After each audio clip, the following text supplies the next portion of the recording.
Derivatives trading involves substantial risk of loss and is not suitable for all investors. Past performance is not necessarily indicative of future results. So stressful when the world's on fire. Good God. I can't look at this, guys. Like, my strategy is you buy it and you hope that you get a good spot. Yeah, but we all think you're crazy. You don't fight this. No way. The markets are freaking out and you don't think that anything is wrong? Come back tomorrow and I'll lose it all. Should be fun. Good morning, everybody. It is the 21st Wednesday. This is a long week, guys. We did good yesterday, but it's getting crazy out there. Let's just come over here. I'm seeing something from Jake Sherman already. Jake Sherman, probably one of the best Twitter accounts to follow for insight into how the stimulus talks are going. There's the Treasury futures start up. Looks like they're on a sell again. Anyways, Jake says, even if Pelosi and Mnuchin reach a deal, it is not certain that whatever they produce will pass the Senate before or after the election. So it's fair to ask this, why is Pelosi still in the game? Well, she believes the country needs it. Plus, no one wants to be left holding the bag if this falls apart, and it validates her view that Republicans were always going to crawl back to the table if she held out long enough. Okay. Meadows, the administration and the House Democrats share the goal of getting the COVID-19 aid deal in the next 48 hours. As for Trump, Jake Sherman says, as for Trump, he clearly wants something to brag about. His presidential campaign has turned into an unfunny episode of Seinfeld. It's about nothing yet everything at once. The deal would give him something to talk about. Well, he's not wrong. What about McConnell? Leader's power is keeping his troops together, and if the majority leader were to put the $2 trillion relief bill on the floor the week before the election, more than half of Republicans would vote against it. Endangered lawmakers who voted for it would not be guaranteed a political bounce, so he's sitting on his hands in the Capitol and urging the White House to pump the brakes. He's not involved in the talks, so won't get involved, and we'll see how it shakes out. His world believes that a deal is much further off than Pelosi and Mnuchin are letting on, and if an accord is reached, they do not believe there will be time to get it through before Election Day. So he's also not looking to get ahead of Trump, a president whose opinion changes by the hour. Okay. So that's... Oh, wait, there's more. McConnell will allow a Senate Republicans vote on a 500 bill today, though, which theoretically gives them some political cover. Let's project out a bit. Let's say Pelosi and Mnuchin come to an agreement Friday after debate. Let's assume it all takes all weekend to get drafted and gets released Monday. The House has a 72-hour rule, so the earliest a vote could be is next Wednesday, which is 6 days before the election. Senate needs a few days to process this. Do you think senators will rush back to D.C. to consider in the days before the election a chamber controlled by McConnell, who has urged the White House to abandon this deal and said he would consider it at some point, or wait until after November 3rd? I think that, and not only that, but even if you did get a deal, this is me talking now, even if you did get a deal, would it make any difference to the election? So I understand why McConnell is saying don't make a deal. But then you don't make a deal, Democrats win. I mean, I don't know. Okay, so anyways, to the charts here. Here's the E-mini. So yeah, yesterday we had a pretty good run. I said 33.65 and we got it. And then some. But then it fell all the way back down. So, I mean, we were right, but then the situation changed. At that point, we started to get some like negative tweets and everything, and we came back down. And now we're maybe, overnight we did go a little bit lower. So, it's still mixed. There still seems to be some optimism there, although it is seeming to be more and more clear to me that if there is a bill, it's not really going to be before the election. I don't know. But the issue is that not everybody in the market completely understands that. So that's some opportunity for us, right? Here you can see yesterday a little bit of NASDAQ weakness, by the way. I want to point that out. A little bit of NASDAQ weakness. Treasuries, though, keep moving down, which is not the best thing for the market overall. Okay. They think that you're going to get a stimulus deal at some point either way, and that's bad for treasuries because they're going to offer more debt out there. You can see some steepening as it happens. Okay, oil not doing much, just kind of going along with whatever the equity indexes are doing. Gold was up yesterday, a little bit of a move overnight. It's not huge though, but they're kind of clawing their way up. So far, it's positive. Copper continues its run up, and overall, it's looking like that there's going to be some supply. Well, there in copper, I don't see any change in their expectations of demand. They're still saying that demand is going to be okay, but the supply, it appears, is going to be weak, and so that's, I believe, why copper is moving up.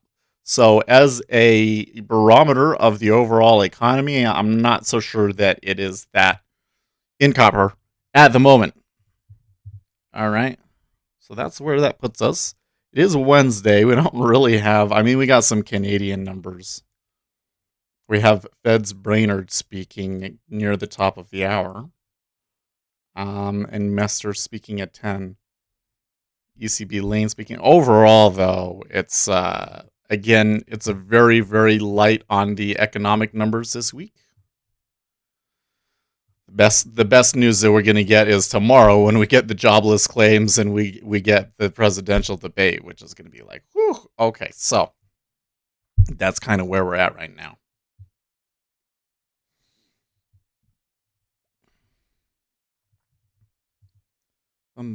Just listening here. Oh, I don't really care about the Canadian numbers, so I'm going to mute him for a little bit. Okay, so next thing is I think we got to talk about the Hunter Biden saga here again. So last night, some developments. Rudy Giuliani is now claiming that Hunter Biden was involved in inappropriate interactions with a minor. Is how I'm going to put it. There, he has a text message where he is talking to his father, and he says that his wife claimed in a therapy session that he was like walking around the house naked and creating an unsafe environment for the kids, essentially. But then Giuliani says that there are pictures on the laptop that kind of confirmed that he was doing something inappropriate.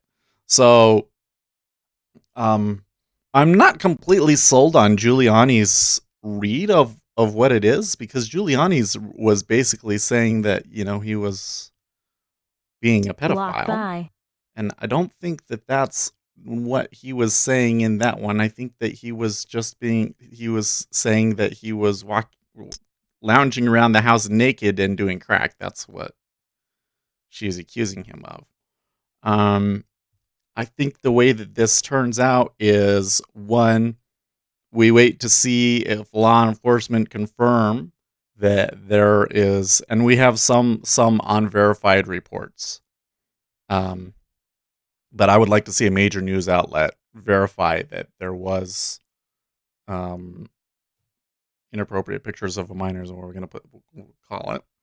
And then I think that they're going to have to ask the therapist, right? Because if there was an accusation of sexual abuse, then, and they told the therapist, then she would be required to report that, as I understand it. So there's kind of this thing going on where I think that there's suspicion that Hunter did something very inappropriate, and the family essentially hid it. But not outright proof. But oh man, the Donald Trump supporters just went wild with this last night. So they're finding all the pictures of Joe Biden with his grandkids and everything, and claiming that the whole family are pedophiles, and it's just crazy stuff. I believe that we're going to get more on this today, though. Like, some news outlets are supposed to be putting stuff out, I believe. So I'm not sure what the deal is. I kind of feel like extraordinary claims require extraordinary evidence, and I'm not seeing it there yet. If there's any truth to this is like Joe Biden might as well just drop out. But because it's such a crazy claim, I am extremely skeptical that it's actually going to turn out that way. So, on the split side, there was news that Donald Trump has been seeking investments in China and has a Chinese bank account.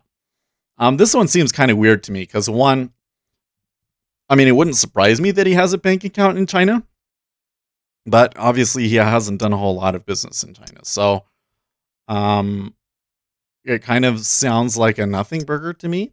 But then the campaign like denied the whole story, so I don't know.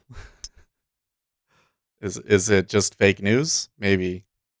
There's no like there's I on this story for Donald Trump, I don't see any reliable sources for it, but everybody on Reddit was going wild with it, saying that the president is can be bought and paid for by China, which is kind of ridiculous considering the whole trade war thing. But I digress. We have been seeing some up movement here. The thing is that the stimulus optimists are not, they're in the market, they're doing stuff. I don't know. We hit stop outs on the bottom a few times and we're coming back up to break even. So I don't know. I'm a little hesitant to take a huge trade here. I am seeing here that the treasuries overall just look heavy. There's there are iceberg on both sides here. So I'm not sure what to make of that. We are below where we were yesterday, right? Wait, where were we yesterday? We were like in the 138.25 area, right? Yeah. So now below 138.16. So that's been another half of a handle that we've lost since 2 weeks ago, right? Oh, you know what? Another thing I never pointed out, the dollar is just getting creamed, guys. The dollar is just getting creamed. So equities aren't necessarily going directly up either. So that's another one that I think we need to keep an eye on. I'm not entirely sure, other than global money flow, why the money is leaving the dollar. Let's see here. Market year. Everybody aboard the Biden train. Nordea's survey on expected market moves over the following month should the blue wave scenario materialize. The survey is conducted among both position takers and strategists. Consensus is clear. Do you go against it too soon? What will equities do the following month if Joe Biden wins and Democrats get a majority in both chambers? And 30% say it will sell off, and 70% say it will rally. What will the USD do the following month if Joe Biden wins and Democrats get a majority in both chambers? On the dollar, slightly more than 30% say strengthen, and the majority say weaken. Yeah, that one is obvious. I mean, it seems to me like the U.S. dollar is going to weaken no matter what. Isn't tonight the debate between the president and Joe Biden? No, I believe it is tomorrow, right? Third debate. I'm going to double verify that. CNN is saying why it may still not happen.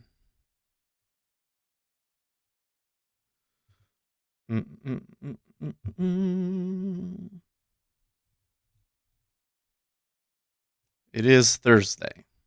It is Thursday, and I guess we'll stream it. I'm listening to you while I dust and arrange books and then vacuum, so sorry to disappoint anyone expecting astrology or Jungian topics or a recipe, and I still need to link that potato in. Yeah, that's right. That was a long time ago. Where were we? Okay, yeah. What will the 10-year Treasury interest rates do the following month if Joe Biden wins and Democrats get a majority in both chambers? And that's about 25% say it will decrease and 75% say it will increase. I am surprised that degree of people say that the market will increase. But I don't think that that's necessarily in conflict with my own theories about what I believe will happen on an election day. I think that you will see something like this. I think that election night, you will see the market rally and then sell off hard. Kind of like the opposite of what happened when Donald Trump won. After you have that sell off, you will get like this time period before he gets put in office, where I think that you could probably see a continuation of the action that we've been seeing because all of the macros and everything will be the same. And so I think that like the thing will be stocks that are overvalued, but the Fed is pumping money in and we're recovering, right? Once Joe Biden gets put in, though, you will start to get the regulations put in place, and then you will see markets sell. And at that point, you'll see where it kind of comes out to. And that's an issue. That's where it's like, if the markets were to sell around that time, what is the Federal Reserve going to have to do about it? And it gets kind of weird from there, you know?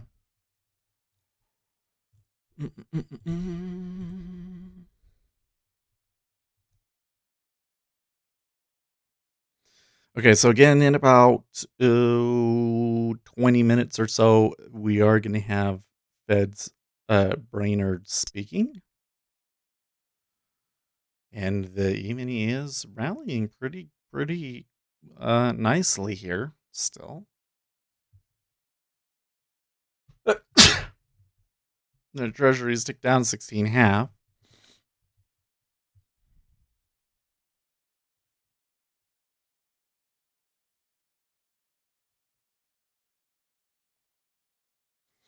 If we want to sell over here in the 10-year, I think we should have an easy time getting filled on these offers. Like even here, look at that pulse.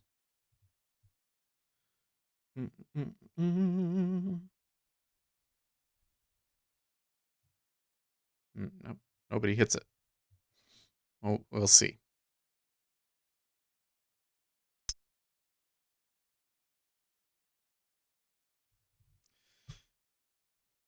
It's actually a little questionable. We're sold pretty hard already. So, hey John, how's it going? He was posting to me. So I have a question for you on that stuff that you were sending to me. Are you still more interested in the super short time frame with that one? Because you were showing me like 3 minute.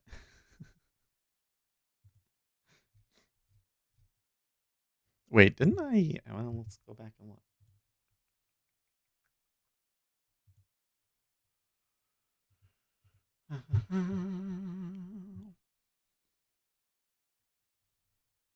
Found a new feature of the strategy analyzer that I hadn't messed with before, and it's the log. Look at that. So I can come back. I'm not going to show you guys the results. TSI strat. That's right.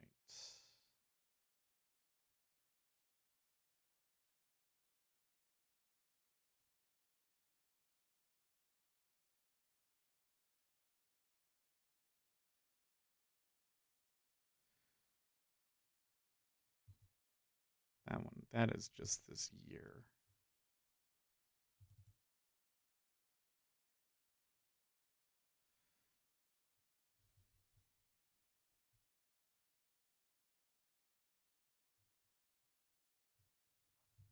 Oh, that's right. That's where I was doing like the generational algorithms and stuff, huh?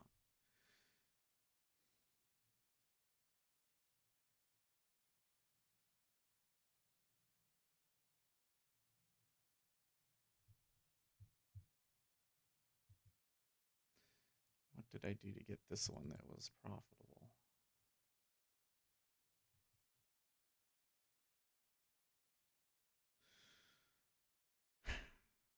Okay. He says he's leaning towards the 3-minute on the ZV. What was it doing here where it was?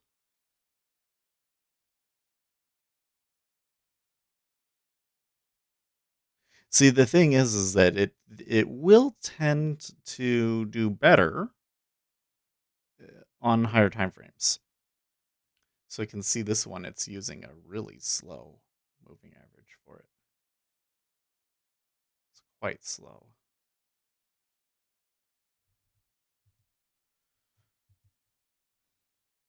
I need to change these so that the results always show me the Sharp ratio. I always want to see that.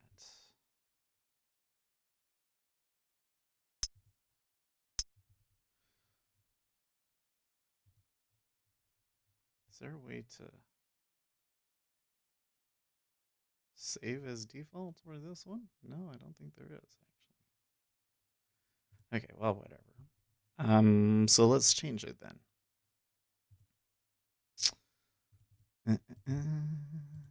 Go back to 2016. So we'll do all that. And we'll try it on minute chart. 3 minute. And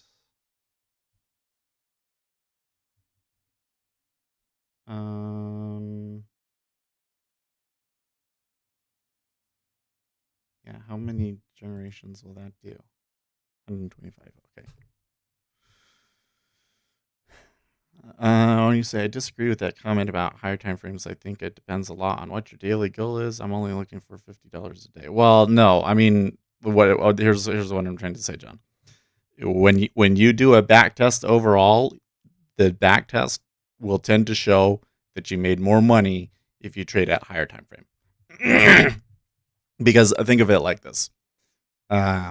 This is, and I'm sure you'll totally understand what I'm talking about, but for some other people on the stream, this will be really useful. Here you have the market, and it does all of this stuff, right? Okay. Okay, so say that you get in here, and you get out here. You get in here, and you get out here. So you're not in the market for very long, and you're making money. You're going to have a really high Sharp ratio because you're not in the market for very, very long. Okay. But then you're also likely to, maybe you go long here and catch this and, you lose and all of these things. It's like there's a lot of random movement on the short time frames, and it's really hard to find technical strategies that really give you a good hit rate on that sort of a thing. I've been able to get some that look pretty good, but not quite what I would like to see. Anyways, but let's say on all of that thing that you get in here and you get out here. Well, then what happened was, because you were in the market for so long, you're giving yourself a really good chance to get a winner. But you take on a lot of risk with it as well. And so the result will be that you will get a higher win. You'll get a higher overall profit, but your Sharp ratio will be less because you've been in the market longer. So once you get to the point where it's like you're swinging and you're in positions for days at a time, then your ratio is going to be like, you have to compare your performance against the S&P 500, because then at that point, why wouldn't you just be invested all the time, right? It would only make sense to swing trade it if you're making more money than you would have made if you were just fully invested, right? So that's where the kind of the caveat here is. So when I do back testing, I will tend to find that it will show a higher profit if I'm in the market longer. But then you have to consider that on a risk-adjusted basis, it's not actually better. With the idea that when I back test this right now, when I on a 3-minute chart, when I try and do optimizations, and let's see here, what are the optimizations that I'm doing? I'm testing the thresholds between 5 and 30, and I'm testing the moving averages between 3 and 15 for the short one and 5 and 100 on the long one. So when I do those, I don't get any combinations that are overall profitable. So now let's change the trading hours. Let's just go in and do just the Seth trading hours is what I like to call them.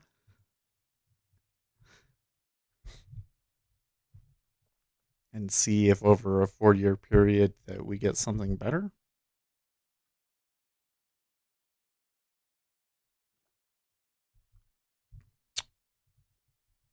You do. Oh, you very much do. Interestingly, though, you make more on shorts than longs. And the Sharpe ratio is not good. So profit factor 1.23. I wonder. I'm not showing them how this strategy works. So I can show you here. If I go to the analysis of this. Well, that is not what should happen. How did that happen? Oh, those are period daily. Should be a period trades. Like there's a trade that made like a huge. Yeah. So those shouldn't happen. I don't know why those are happening. But when you look at it over, let's say weekly period over the last 4 years, the performance of it is actually pretty shaky. But you did pick up on something that appears to have been doing well this year. Makes sense why we would come in and think that there's something to it, because recently it's been doing well. But I think that we need to add filters to it to really try and if we were going to automate it and just run it, we're going to need to add some filters to it. So you want to see what another interesting one? I shouldn't have closed that window. I don't know if I showed John, but I want to show you guys this one. Well, I did a ton of them. Show the log. So I made a strategy that allows you to iteratively change what candlestick, iteratively change through different candlestick strategies, essentially. I think it was this one was that did the best. So I actually got some that had it was interesting. So here's the thing that was interesting to me on these was that pattern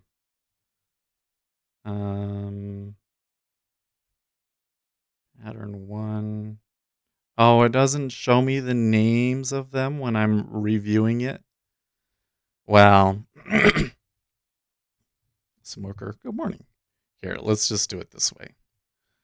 I will turn off the optimized data series bit, and I will just use 5-minute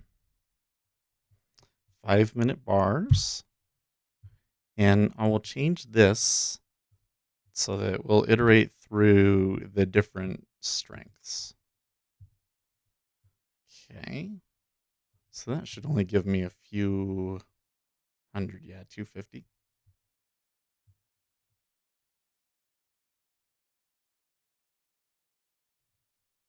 Yeah, I'll leave it over here. Top of the morning to everyone. Good morning, Smoker.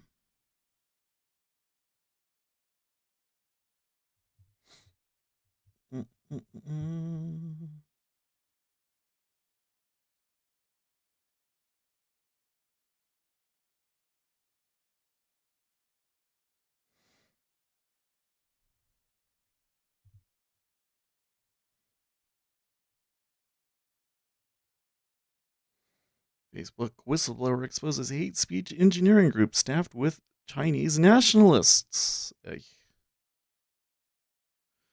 COVID is a scam. Well, it's not. I mean, it's a real thing.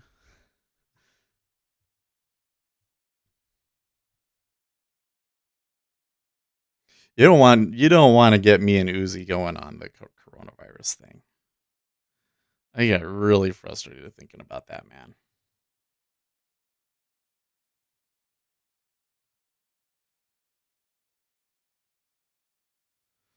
You live in the what? So you think that nobody is actually getting it or dying from it, and they're lying about it all? Come on, dude. Don't be silly. Oh yeah, you were trying it. You wanted it on the ZB chart. That's right. I was doing it on the E-mini. You should have redone it on the ZB chart.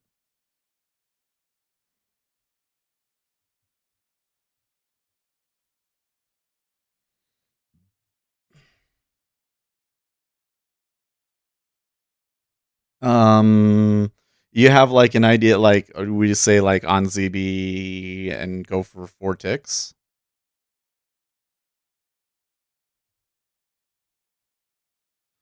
Okay. Oh, this is gonna take a while still. In the meantime, let me modify this so that I can test it properly.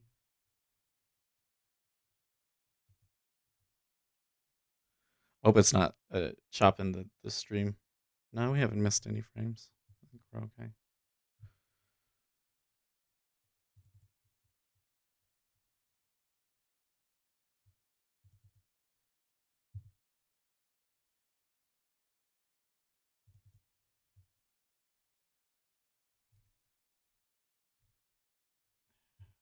Where did I do it?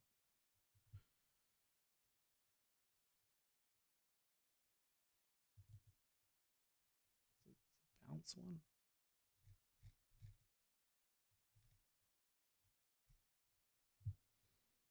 Hmm.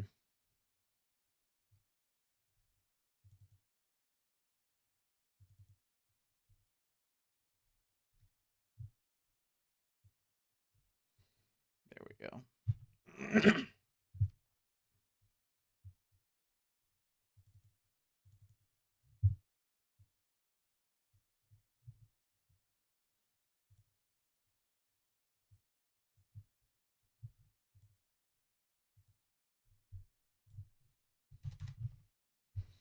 And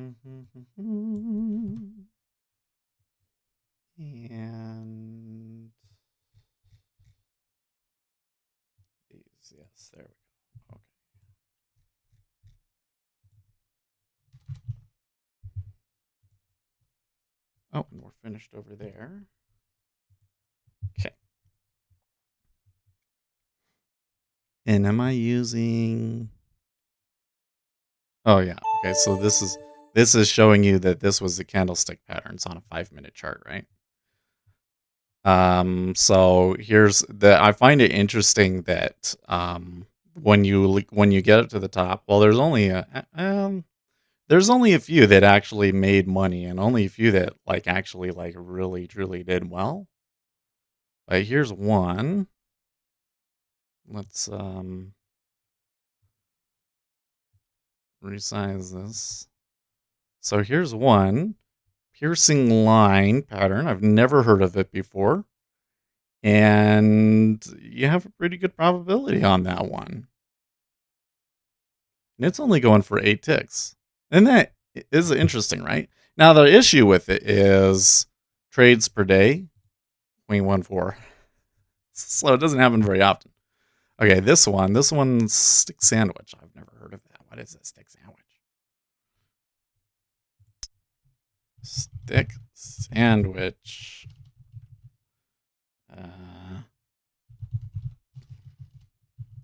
Candlestick. Stick sandwich. It's okay. A pattern where 3 candlesticks form what appears to resemble a sandwich. They have a middle candlestick oppositely colored of the other candlesticks on either side of it. Okay. So it's saying you take a long off of this stick sandwich pattern, and you'll win. Well, I don't know. That one's kind of random. Anyways, kind of questionable. And then let's look at the analysis of them. Okay. I've found that they tend to do well in like 2017. Well, 2019. They actually did really, really well here for some reason.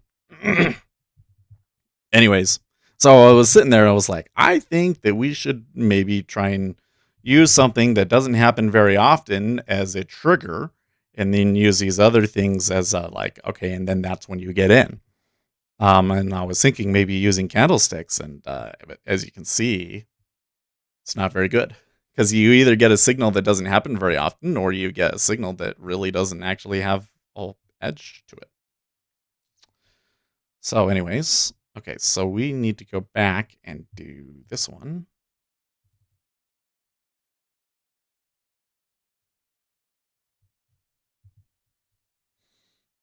So, and we want to do it on ZB.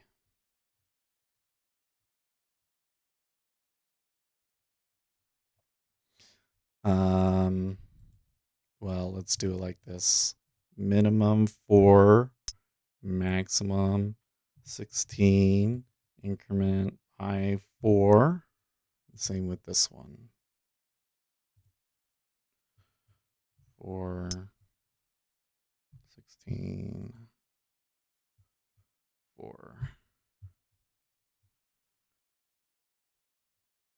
Just these first few trading hours.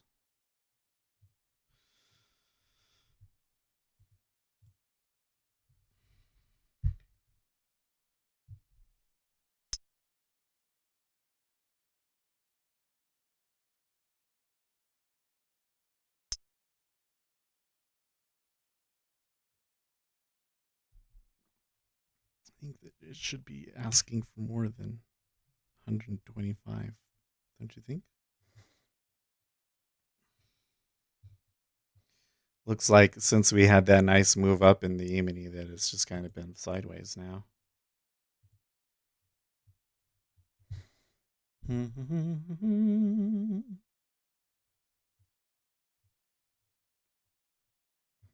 Okay. Okay. Still not getting a positive Sharpe ratio, but it does look like you can kind of make money off of it. And it does look like you can get, well, what are the...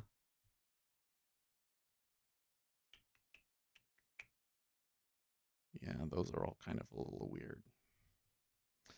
I think that we should change this. I think that we should just...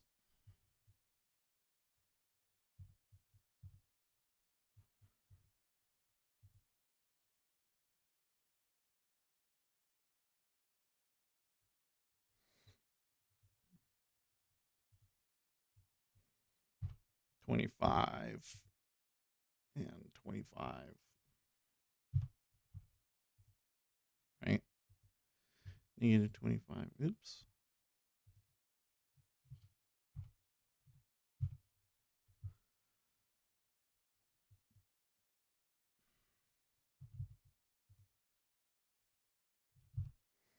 Doing all this requires a ton of RAM. Okay.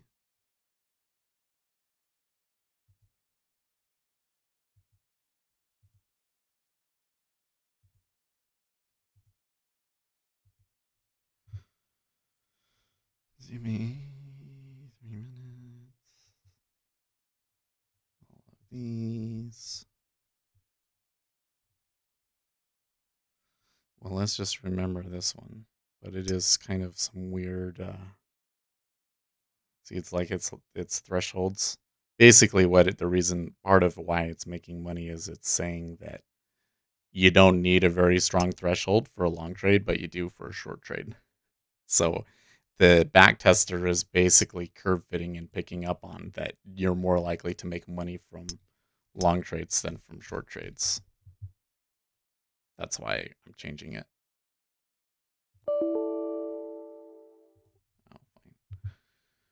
Oh, fine. It can't be 0, 1.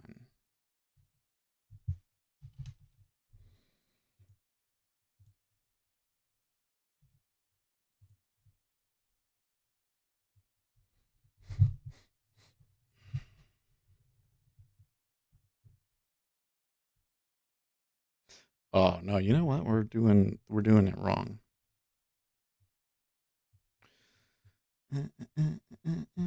Defaults. Okay, this should give us a couple more. 4,000. No. No.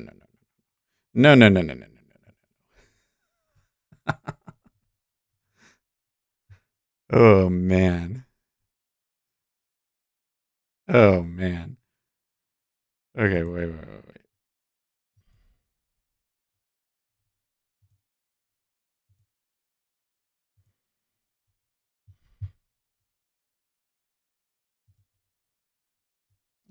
Let's redo that.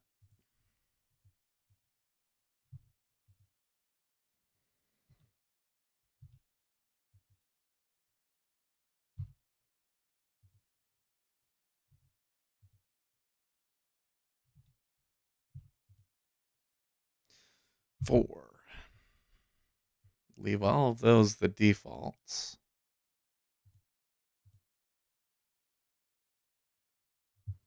Okay. There we go. That's a little better.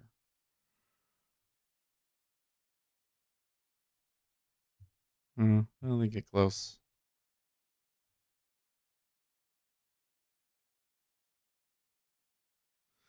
And those are ones they're using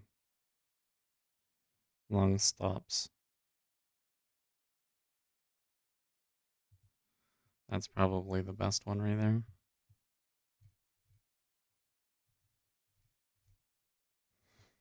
Anyways, it looks like it's curve fitting. So we could try and put in some filters and see how that changes it. Anyways, it seems like maybe there's something to it, but overall, it's kind of like on its own, it's not profitable. Was kind of the. I mean, that's what you're always going to get when you do the backtest, right?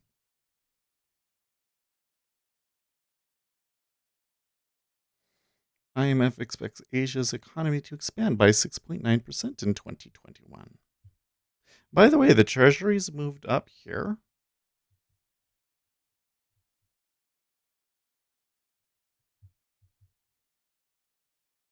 So I'm a little bit more interested in maybe looking for a short up here.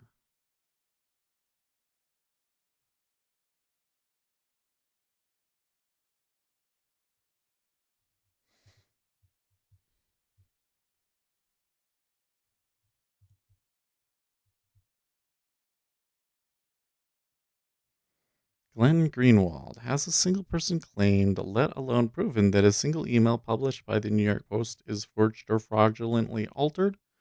The only people engaged in disinformation are the chirping parrots in the media and CIA who called this Russian disinformation with zero basis. I agree with him. There's some proof on these. I would really like to see them certify it with a DKIM signature. Surely there's an email in there that was sent with a DKIM that you can go and verify. Meadows to gaggle on reports Senate Majority Leader warned White House against making a deal with Pelosi for coronavirus stimulus before election. There was no warning from Leader McConnell. If there is a bipartisan deal, I believe there will be enough votes there. I guess I don't understand. Meadows says McConnell didn't warn White House on stimulus. Okay, so I guess what Meadows is saying is that this, there was a report yesterday that McConnell was telling Donald Trump not to do it, and Meadows is saying that was false.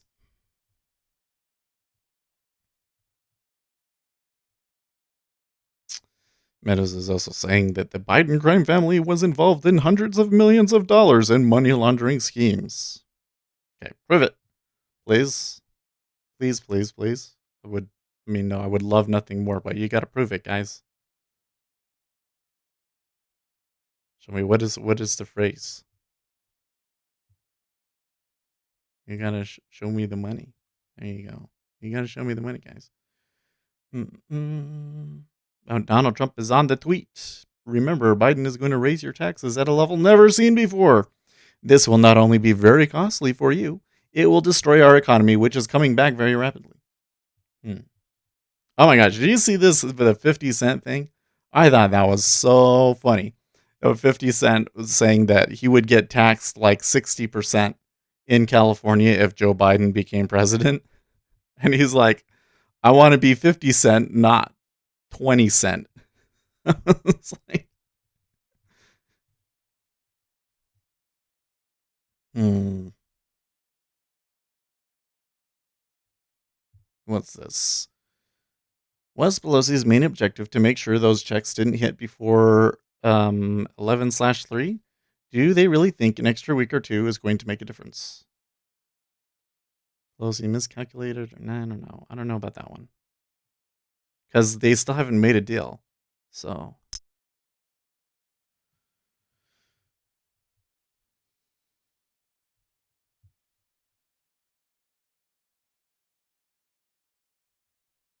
well, the 18 was looking weak. We didn't get a ton trade into it. Now they're testing 17 half. They're getting a couple of orders to come in, but it's iceberging.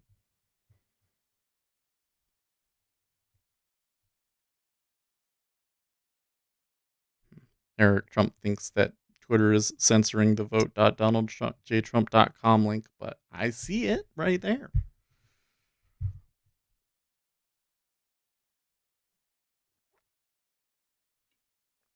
Maybe if you're looking at Twitter's timeline, I wouldn't see it.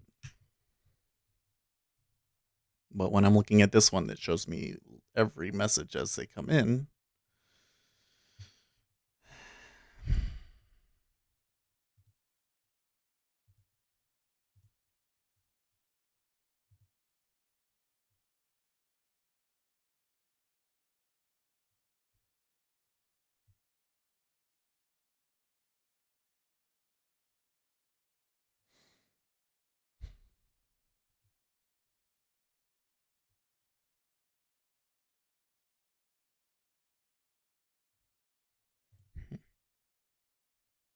I kept coming over here to see if there's more stuff from Rudy, and I'm not seeing it. And I'm sitting here and I'm like, okay, Rudy's dropping the goods yesterday and last night on Newsmax.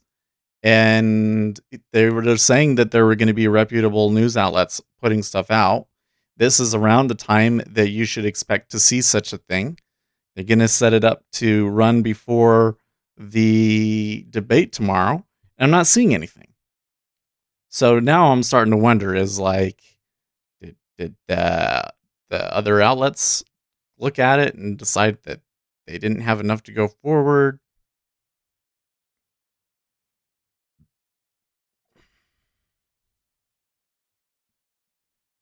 Biden sought a grand bargain to reduce the deficit through cuts to Social Security.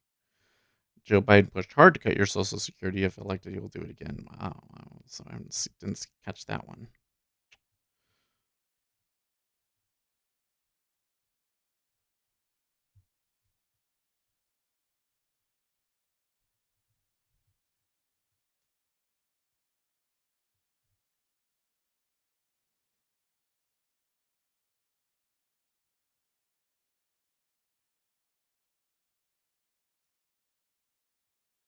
Hmm.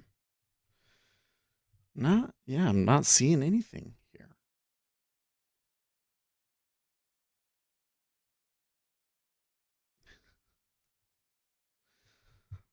Just a bunch of people repeating the same thing and reading all of their deepest fantasies about what'll happen over it.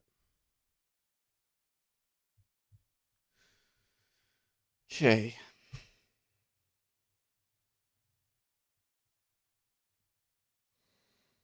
Well, I suppose if we wanted to buy, we could do it here. Now, this one right here, I'm a little. No, I don't like that the way that that's set up, but I don't like what I'm seeing on level 2 either. So let's just wait.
Mm-mm-mm-mm.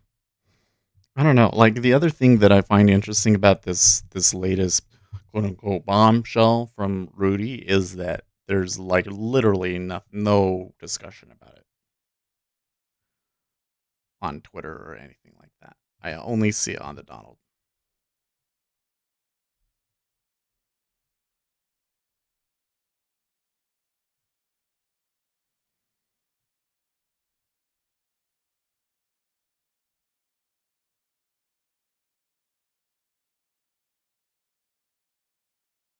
Hmm.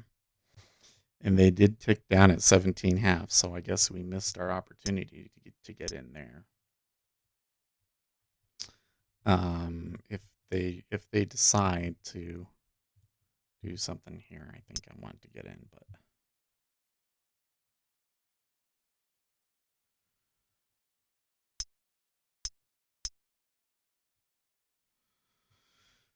diplomats, Britain has notified its intention to withdraw from the EU military mansions by end of the year, EU officials told envoys on Wednesday. Getting some clicking over here. Looks like largely from the E-mini.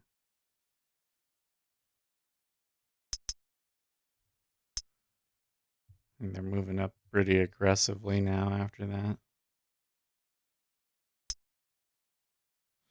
I still see a couple of things about the market condition that makes me weary about that trade. I do see possibility of it coming up though. Like they could get all the way up to 53 again. It's possible.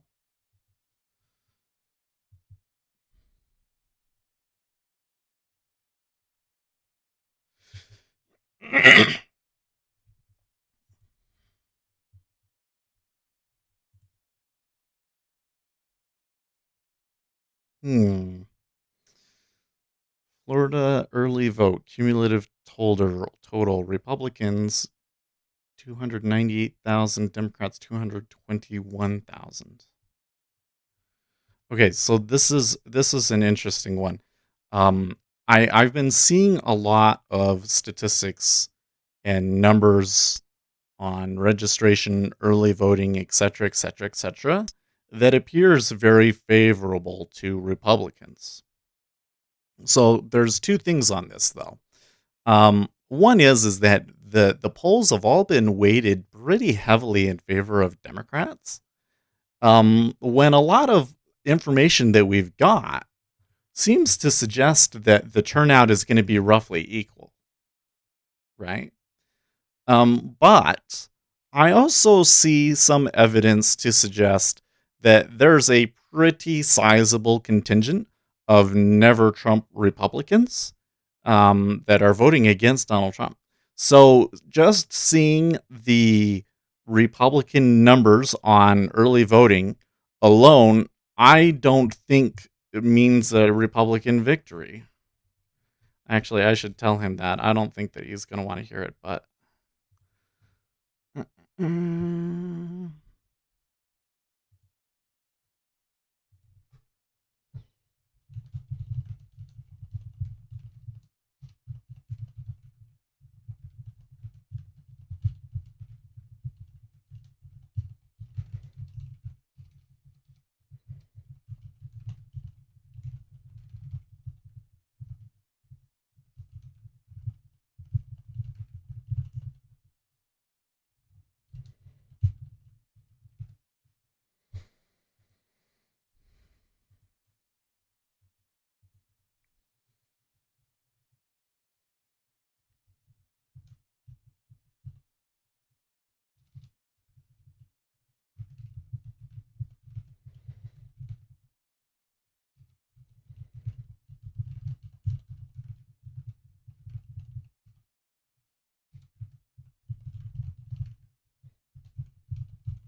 Yeah, I'm looking at the replies to this, and it's kind of like, okay, it's the same kind of like bubble kind of comments. Okay. UK Sage scientists, UK can expect tens of thousands of deaths in the second wave in what is a bleak situation. Am I wrong to think it's pretty good news that the pandemic has been raging in some countries for 8 months now, and yet there are only a handful of credible cases of reinfection? I suppose I've never thought that the reinfection thing was a serious storyline. I would be concerned about, like next fall, I start hearing things about reinfections.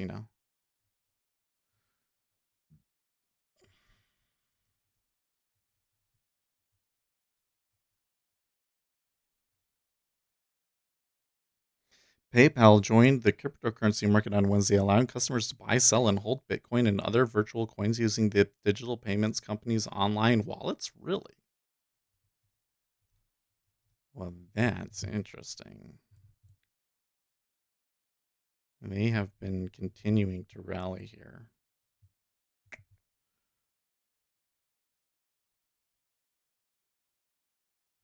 A little concerned about Bitcoin, though, overstepping its, getting ahead of itself again.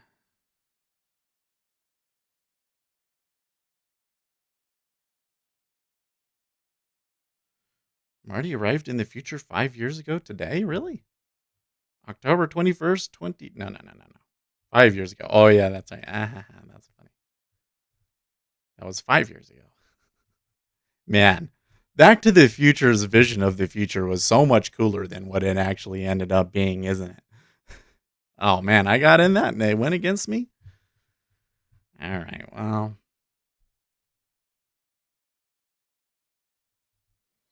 I mean, I did kind of want it there, didn't I?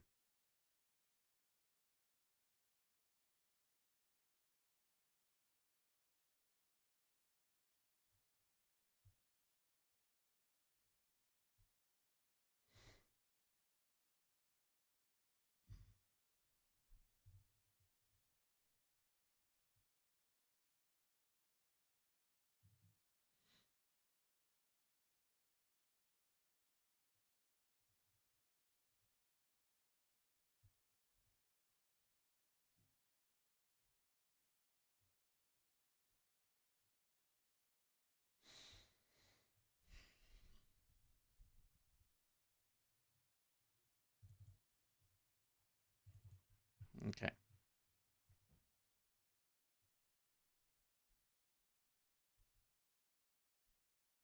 While conducting signing ceremonies in the Emirates and Israel, Steve Mnuchin may be quietly paving the way for a foreign policy October surprise peace deal to be announced before the elections between Israel and Saudi Arabia. Oh, yeah. In case you were wondering why the campaign was so upset that foreign policy wasn't going to be talked about at the debate.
Let's see here.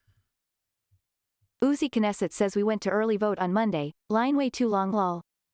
Well, I'm going to take the day off and I am going to go vote first thing Chris says a similar number of Democrats may vote Trump like 2016 though. Yeah, that's a good point, Chris. There's especially blacks, right? Minorities and blacks in particular. It seems that Donald Trump has his attempts to make inroads with the black community have been very successful, I think. And picking up 50 Cent is like a big win for him, I think, in reality. I mean, 50 Cent he's got it doesn't get like more legit than him in terms of like street cred, I guess. So yeah. And now 17 was pulling, but it didn't go. They didn't take it. E-mini is pushing up a little bit though. We could potentially consider taking this cross. I don't know. So the issue that I still see is the resting orders are all up here, so I'm not so sure that we can materially move up through this resistance yet until the open. But anyways, I don't know how the numbers would come out though, but I'm a little concerned about. So the thing is that they come in and you're like in Florida and they're looking at the early voting numbers. Gary Rich says lol 50 Cent gives street cred. How Utah view? Who else would? I didn't say he gives street cred. I said I don't think that anybody has more street cred than 50 Cent. Is what I said. Like he was when he was younger, he was like a hard drug dealer. He was like cutting people's ears off and all sorts of crazy stuff. He has a good book. I really liked his book. The 50th Law or whatever it's called. That was like a very few books where like I start reading it and I just read it to finish, and that was one of them. I usually lose interest in books very quickly. I'm just not a reader. Gary Rich says again how Utah view. You out of the loop with street cred Utah. Who should he have to pick up that would be better street cred? Who would a presidential candidate need to pick up that would be better street cred?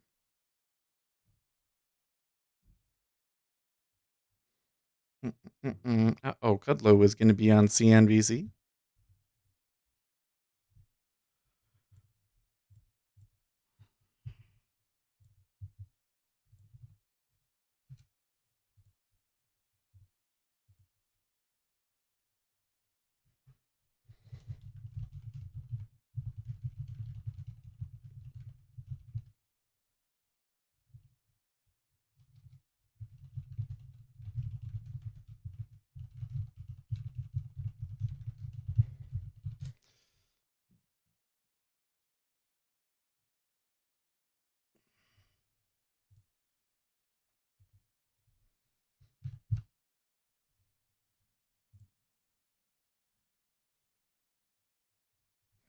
That should be a period.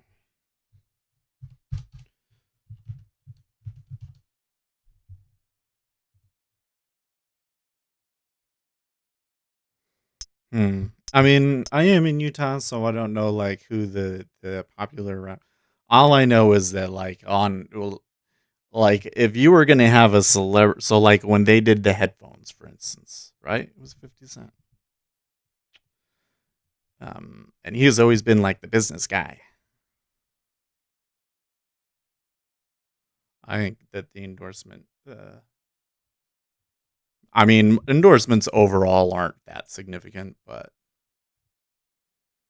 I think that it matters as much as a Beats by Dr. Dre. That's true. Yeah. Well, Dr. Dre is probably more popular than 50 Cent. What was the headphones that 50 Cent did? I can't even remember now. There was like a company and a stock involved with it, and then the stock went kaput, if I recall correctly.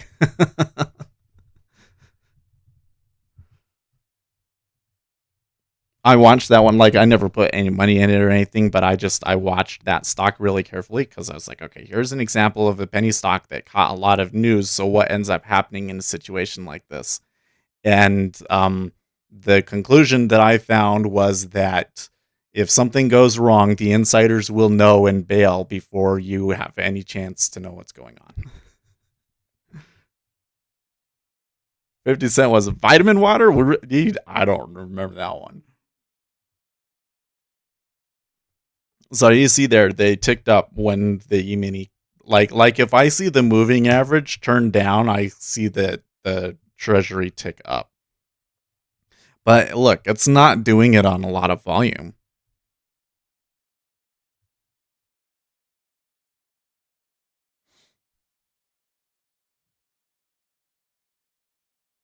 If they were to tick up and hold at 18, though, that would be pretty bad, wouldn't it? Grandmaster Flash and Easy. I don't know if any of those people really have a strong media presence anymore.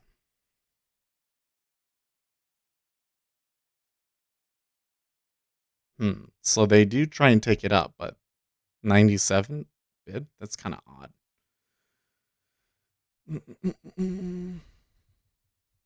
Easy E is dead. Well, there you go.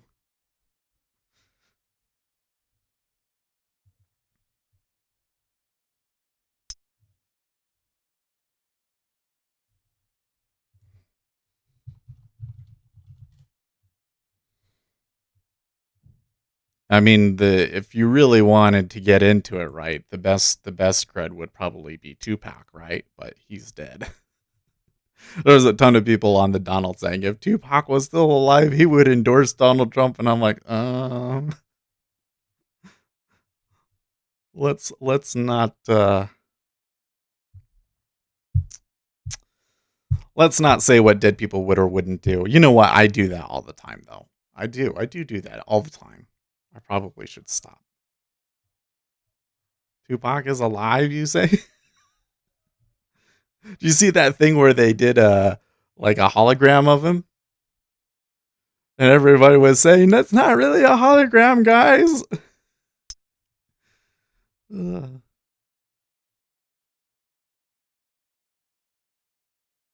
Even I hear that Post Malone is in Utah a lot. I don't know. Park City is not really the same as the rest of Utah. They got their own little world up there in Park City.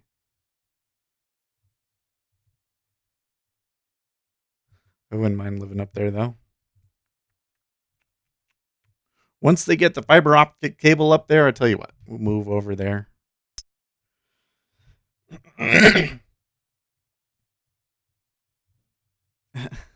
News Squawk asks, how are we supposed to see the jawbone if he has a mask on, talking about Larry Kudlow being on CNBC at the moment. Okay, so they did take 18 and they bid up. I don't know. They could come up to 19.5. It wouldn't be crazy, so.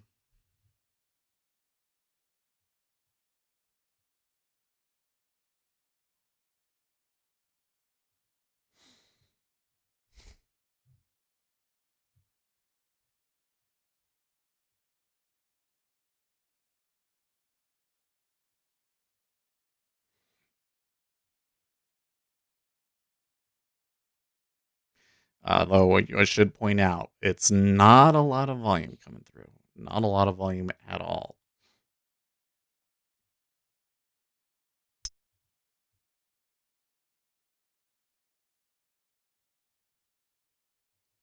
But the E-mini did trail down there a bit. That's got to be why they're moving.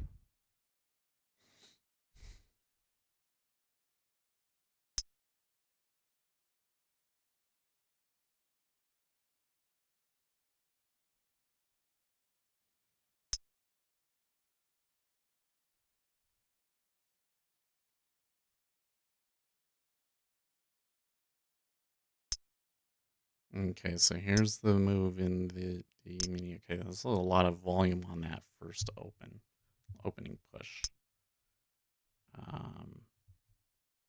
Hold up.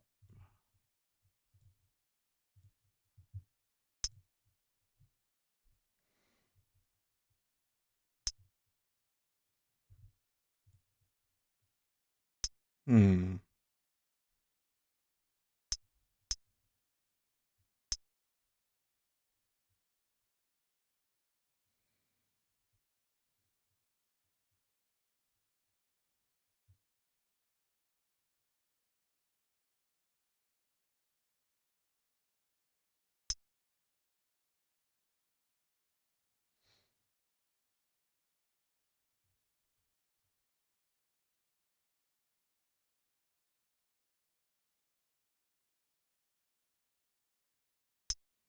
Okay. Treasury is kind of coming back here. If they take that, I'm just gonna go with it. Okay.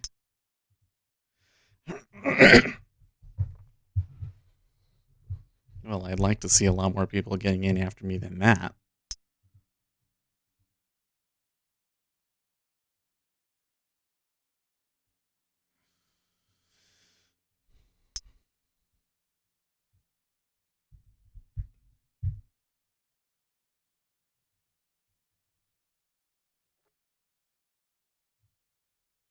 I'm getting clicks, but they're really far away.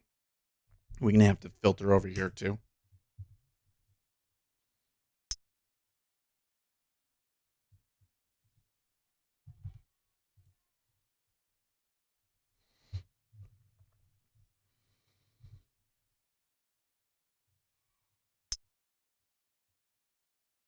Okay.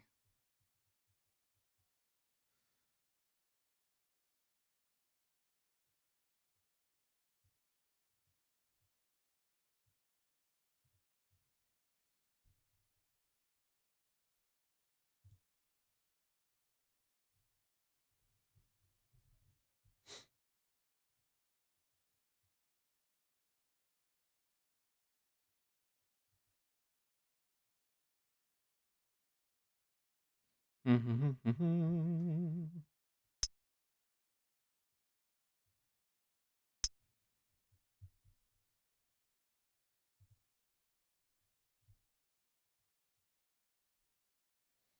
that's a little more like what I would like to see.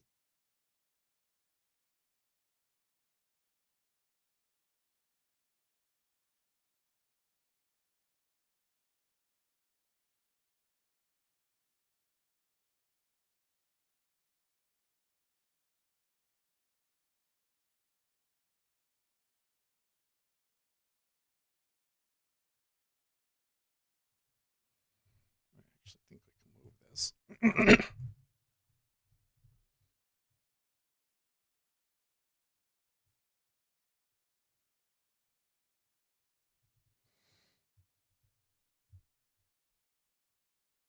Good luck with the stimulus. Yeah, right.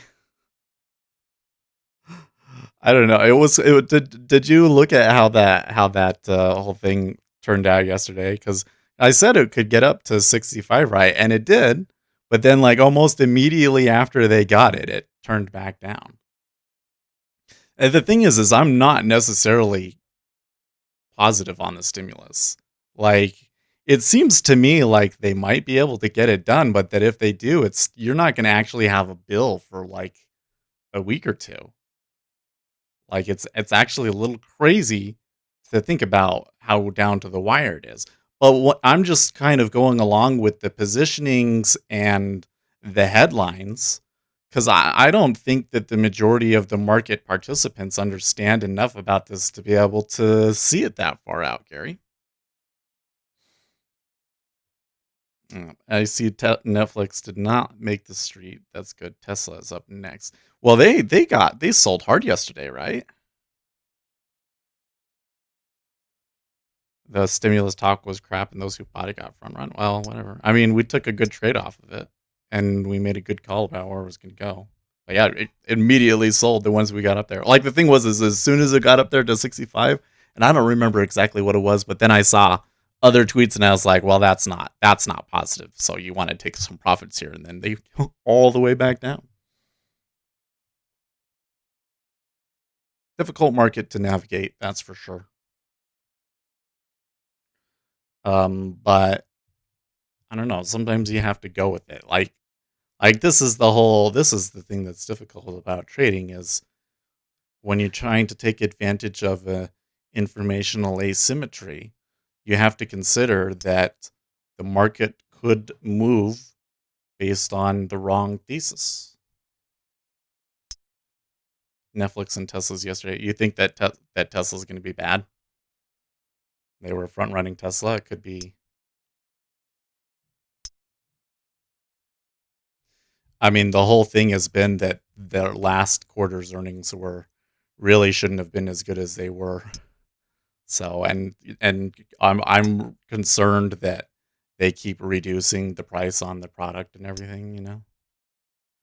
Donald Trump, remember, Biden is going to raise your taxes at a level never seen before. This will be not only very costly for you, it will destroy our economy, which is coming back very rapidly. Jake Sherman retweets that, asking, is Trump expecting the Senate to go Democratic? Yeah. Nate, you could probably convince me that the race is tightened by half a point. On the other hand, there had been a bit of a state poll versus national poll gap, and Biden got some pretty good state polls this morning. Okay. That's about what I've been seeing too. The race has tightened a little bit, but not a ton. I really think, I don't know, Donald Trump could redeem himself at the debate, and that could bring things tighter. Maybe this whole Hunter Biden thing really does turn out to be a thing, and that could definitely do it. I mean, man, if what Rudy was saying yesterday, and this is the thing, like nobody's talking about this, right? It must mean that I'm not the only person that's skeptical about what Rudy is saying. But if he was right, that's like straight up the end of like Joe would quit. Like let's say that the wife or the girl in question came out and said, okay, yeah, we admit it. We didn't want to hurt grandpa, but Hunter did abuse us or whatever the deal was. And there was like a news conference that Joe would just have to drop out. It would be President Harris. But nobody seems to be thinking that that's what's going to happen. So they must all be skeptical as I am about what Rudy actually has.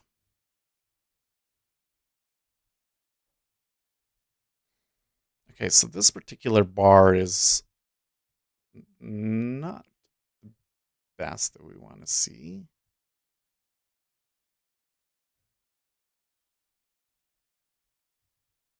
They're still looking okay. Oh, are we going to get filled now?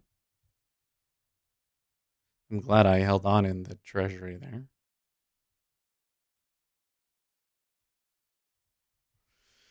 Assuming I get filled. Oh, no, come on, don't do that. Fill me.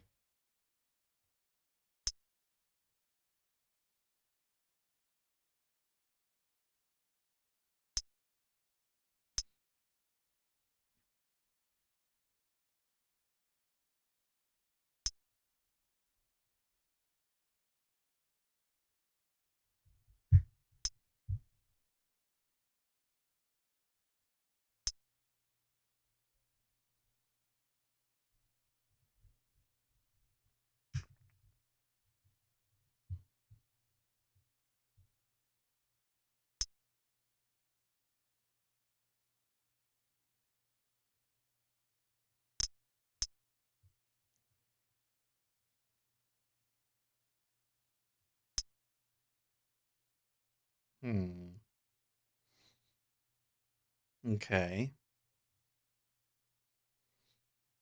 So I do see a lot of upside opportunity, but so far the Bulls have been unable to get more people to jump on and push us up to the 3440 area that I'm looking for. After 3440, I'm actually seeing the possibility that they go up to 54 again, but I don't really know about that one. I don't know if I mean, positioning wise, it's possible. News wise, and everything else like that, I'm not so sure. Okay, so that was a pretty good stop run right there. Good deal. I'm glad I hung on for that one, right? Okay, and I got filled over on that. Oh, did I never get okay. Wait a second.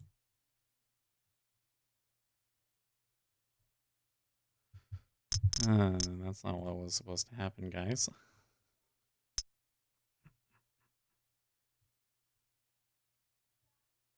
I want to still be short. Oh well. Maybe I don't. Maybe I don't still want to be short in the treasury. I don't know. But I guess I had 2 limit orders there, not 1.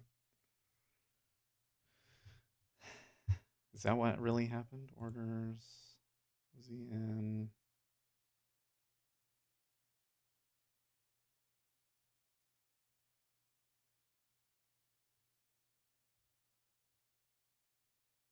Yeah, there was 2 filled there. I goofed.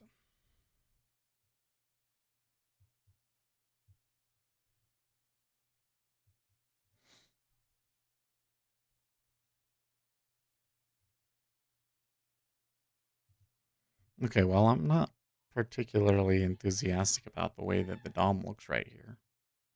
Just there's some pretty thick numbers below us in the treasury, 6,000s and stuff. And they're not heading into it or anything. May the DOM be with you. Thanks, Rob. Let's not make this personal. Yeah, Trump may end up paying $850 in taxes. The horror.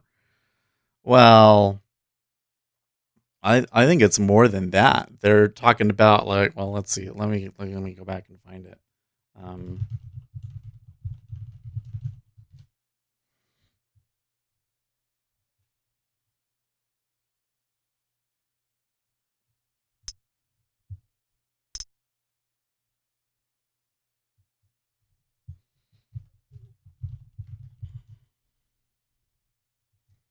Where is it? It's right here on his website.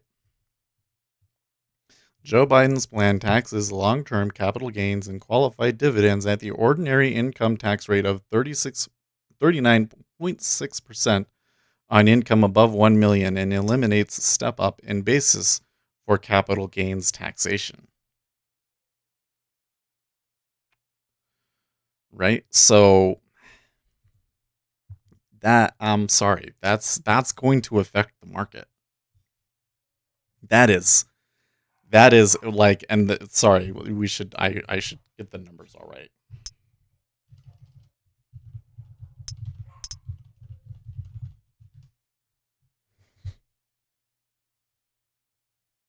So right now it's 15 and 20% depending on your income.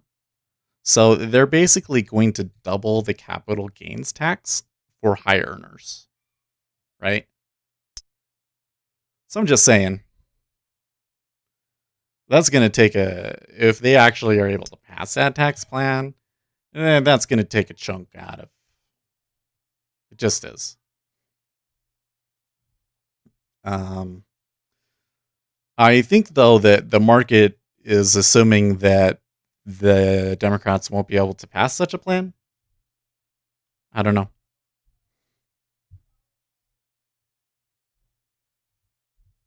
You'll not have to worry about higher capital gains taxes. You won't make enough money. Well, it's still going to affect the market, and then it affects me. You're right. I don't make over $1 million a year.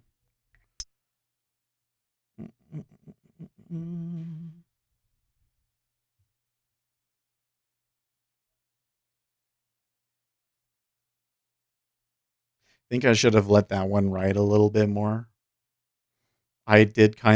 I was kind of suspecting based on how fast it went into me that there was more in it, but I didn't want to cancel it. I felt like I've done this too many times where I cancel it and don't let it run like I should and all of that. Neither does Gary. I don't know about that one, dude. I think he's close.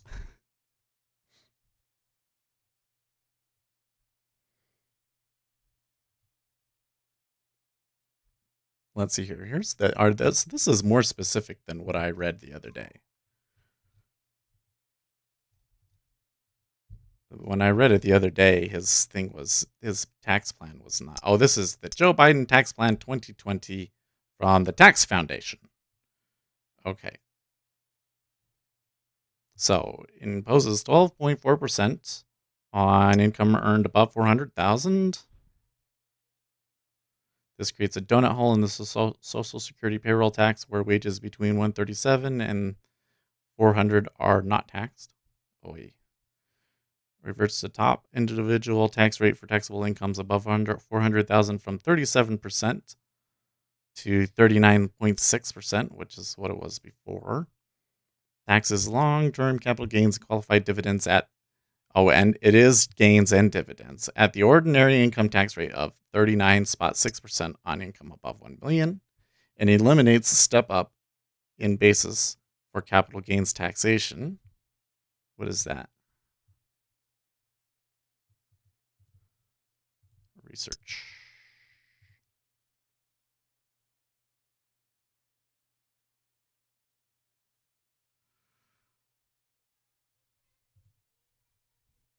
A step up in basis is the readjustment of the value of an appreciated asset for tax purposes upon inheritance. The higher market value of an asset at the time of inheritance is considered for tax purposes when an asset is passed on to a beneficiary. Okay. So they're saying that if you pass on your stocks to your kids, you're going to get taxed on it more. Taxes caps the tax benefit of itemized deductions to 28% of the value of those earning more than 400,000, which means taxpayers earning above that income threshold with taxes higher than 28% would face limited itemized deductions. Restores the peaks limitation on itemized deductions for taxable incomes above 400,000. Phases out the qualified business income deduction. Expands the earned income tax credit for childless workers age 65 plus. Expands the child and dependent care tax credit from a maximum of $3,000 to $8,000 for 2021, and as long as conditions require, increases the child tax credit from $2,000 to $3,000, providing a $600 bonus credit for children under 6. Well, I might actually make more money from a Joe Biden tax plan with kids. Reestablishes the first-time home buyers credit.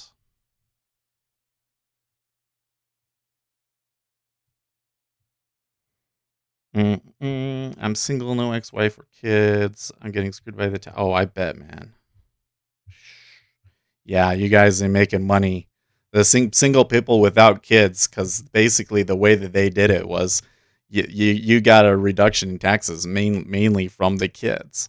It's interesting that, well, okay, there they did it there. I was about to say the equities made another really strong push up there.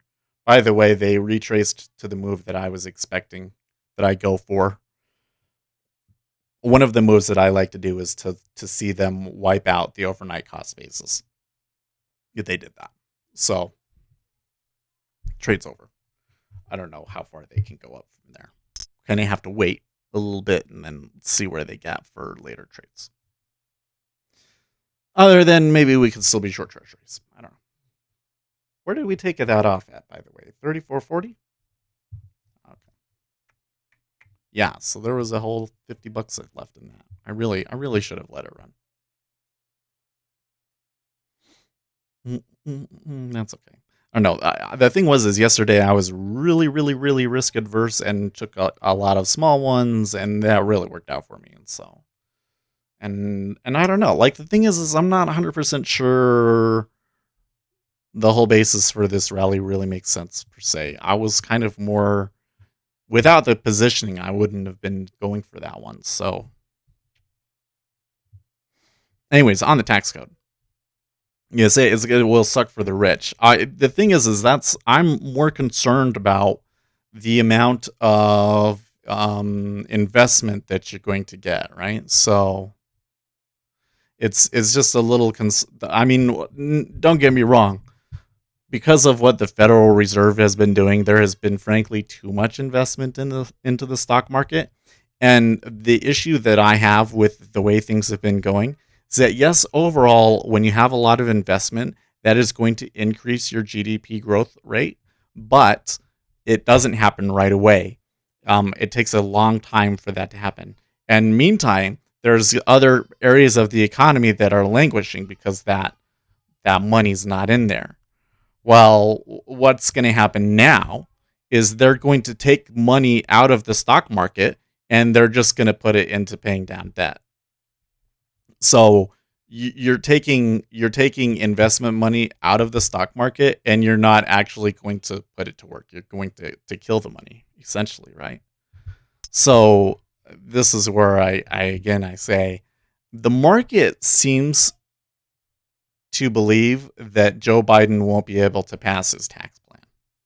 That's what it looks like to me. It looks to me like they think that even though the Democrats might have a majority in the Senate, they will not have a filibuster-proof majority, and the Republicans will filibuster any attempts to change the tax code. That's what they think. Because if they believed that those tax code changes were really going to happen, they would sell. No question. That a 20% increase, double the capital gains tax, that's a lot of money that has to come out to pay taxes.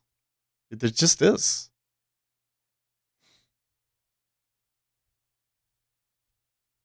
Agreed. Why Sanders would never have been allowed to be POTUS? Yeah, probably. I agree. Yeah, you're probably right too.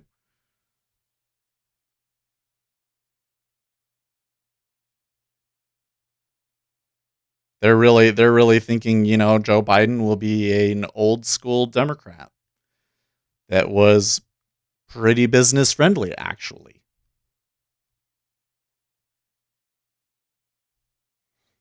I'm not so sure about that one because I don't really think that Joe Biden is actually in charge of anything. Like, I think he has an agenda that he's just going to robotically go through because he's told to.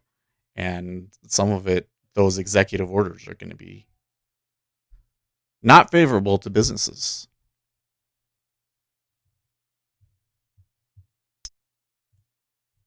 Uzi Knesset says don't expect a progressive hero president when people are still willing to vote for puppets. Mm. Well, I don't think that the people see it that way, but premature withdrawal of fiscal support would risk allowing recessionary dynamics to become entrenched, holding back employment and spending. Apart from, of course, the virus itself, most significant downside risk would be the failure of additional fiscal support to materialize, says Brainerd.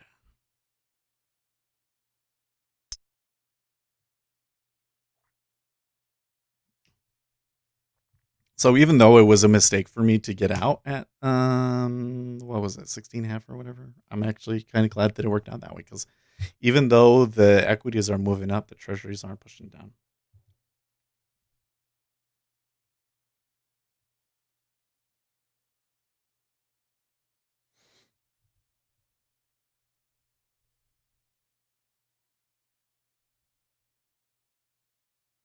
Where are we at on Bitcoin now, by the way? Because they've been okay.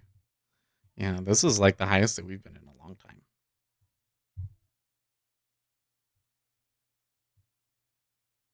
I guess we were close to this level in August. Let's zoom in here and drawing tools, snap mode, bar and price.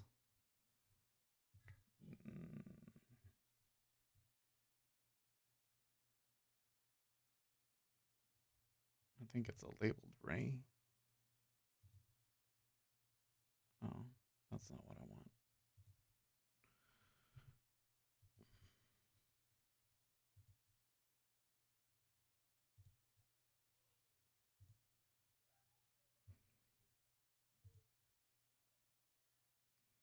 Nah, they're still not there yet. At least not on the futures.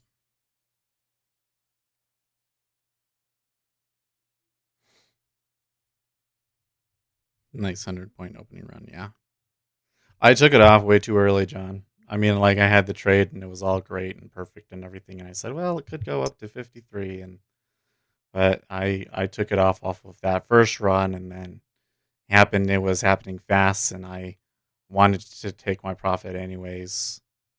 And afterwards, I regret not letting it run for another 10 points, but I don't know. I suppose it was not a mistake per se to take it off, because I'm not sure I really see the fundamental catalysts here. I saw the positioning and everything, but I mean, does the market really, really believe that we're likely to get a stimulus here and that's why we're rallying? I'm not so sure.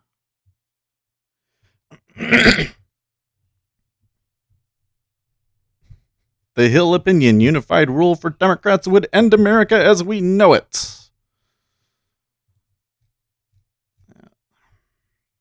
Who wrote that? By Kristen Tate. Never heard of her. In a matter of years, the United States could become unrecognizable, one-party control that can push through any legislation no matter how radical, a fundamentally transformed Supreme Court that legislates rather than deliberates, top-down federal control over nearly every aspect of American life. The only thing standing between us and such a dystopian future is the result of the November election. I don't know about that.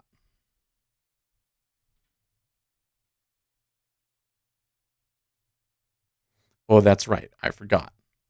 If Senate Democrats killed the legislative filibuster, I totally forgot about that bit. I was sitting here like I was apocalyptic about this like a week or so ago. Why am I like all of a sudden okay with it? Now I remember. Because Democrats are talking about getting rid of the filibuster. And if they get rid of the filibuster, then yeah, it's like the end of everything. And then the Democrats could push that tax plan. That would be bad. I mean, that would hurt the market.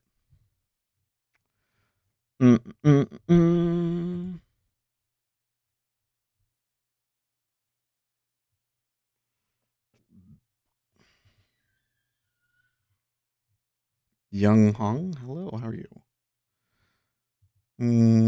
What's this?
So Zero Hedge says stocks panic bid on White House optimism over coronavirus relief. Okay. Well, if that's why they're up, that's why Zero Hedge thinks they're up. Yesterday's high was in the 70s. Not too far off from there.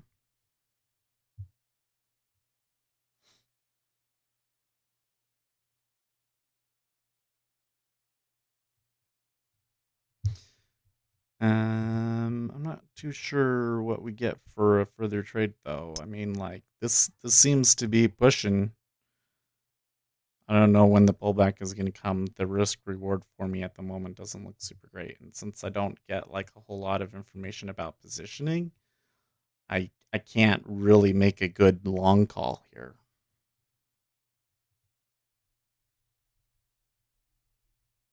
They need to be over yesterday's high to be a bullish rally for you. Well, they could do it.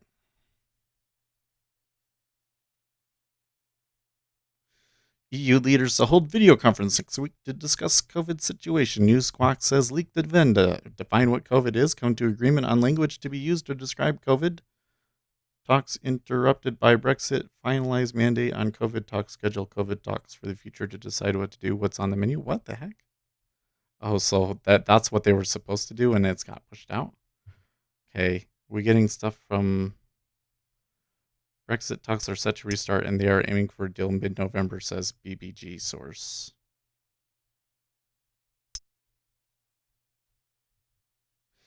Mester, it's possible low rates and persistently accommodative monetary policy could increase financial vulnerabilities by encouraging higher levels of debt. Fed's revised strategy statement clarifies strong employment is not a concern in absence of inflation or financial stability risks. Benefits of a strong labor market and fostering economic inclusion are clear.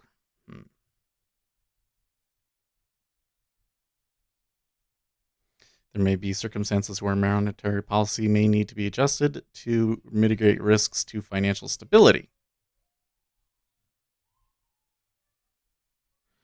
Hunter Associate emails. Let's profit off of our direct administration pipeline.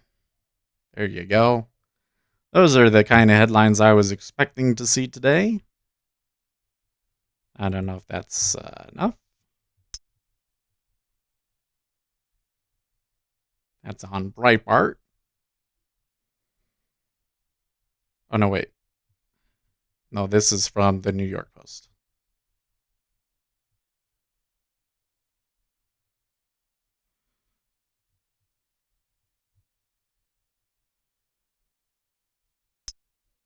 Okay, they are selling here now. We're getting a bar.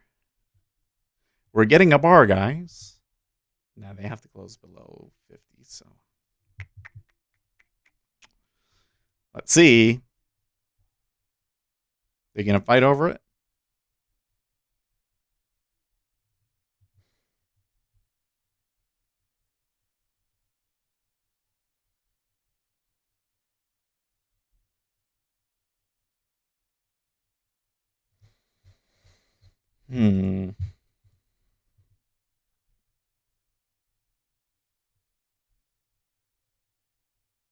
Sterling sees a little bump to the upside after BBG headline. Brexit talks are set to restart, and they are aiming for a deal mid-November, says source. So are we seeing? We are seeing the dollar go down, and Treasury's up still. The Treasury is not really significantly moving here. PayPal shares up 2.96% because of Bitcoin. I don't know if I really. The issue with Bitcoin is still that it takes too long to transact with. I guess it's a good thing for them, though. It is definitely a positive fundamental for it. I just don't think that it means that they can get above 16,000. Above 16,000, and I'm very bearish.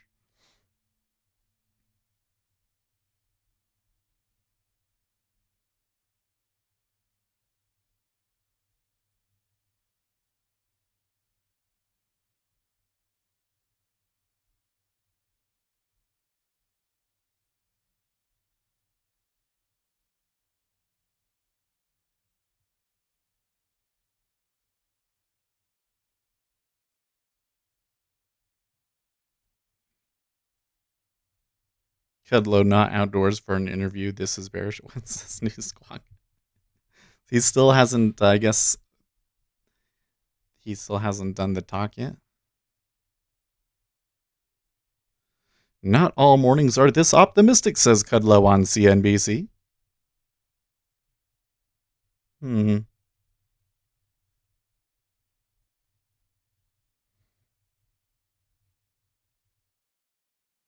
Now, I wouldn't be surprised if Bitcoin went another leg up, like the 1300. I just got to be really blunt that if they reach the 1600 level, they are set up for a crushing bear run.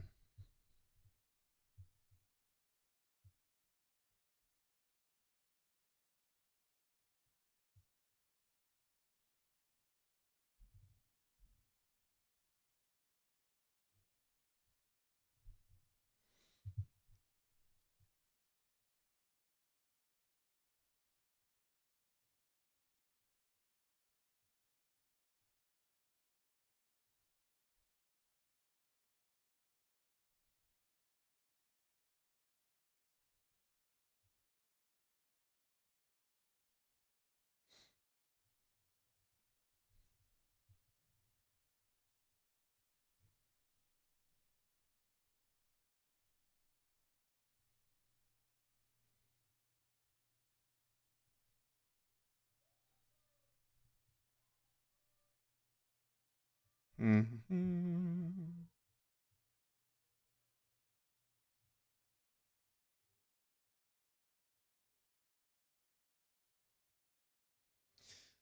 Yeah, there's a big stack at 34.54 there. What point did they flip? What was about when I took the trade? Awesome. Okay, cool.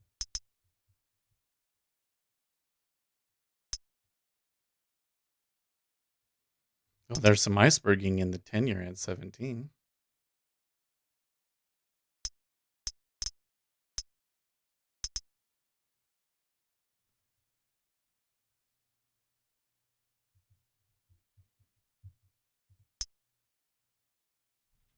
They're going. They're doing this stuff. Like, that's like you might be able to. Well, like, I'd say we buy it there at 55. They might dish, but this looks like something that's going to go higher.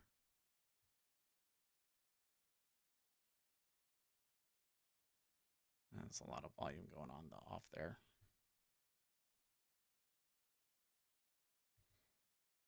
Optimistic morning for trade talks running out of time to reach an agreement, says White House economic advisor Kudlow.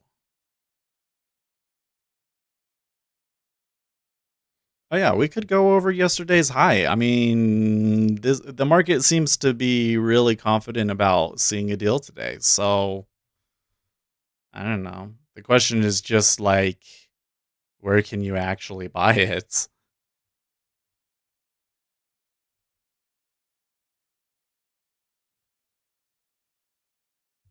That's oops, right here. Nope. Okay.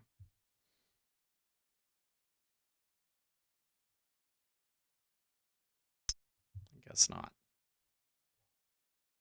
Ouch.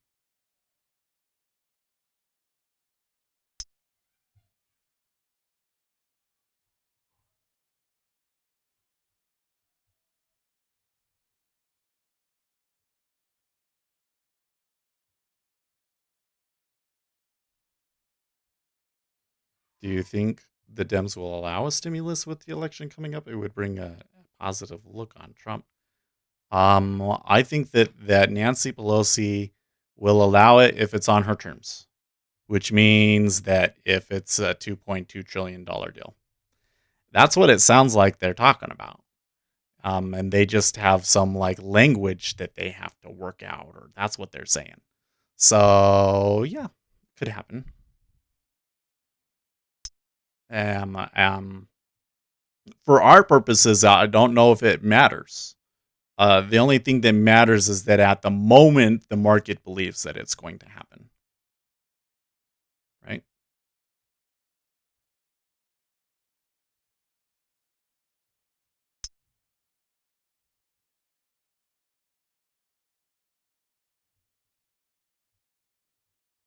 Hmm.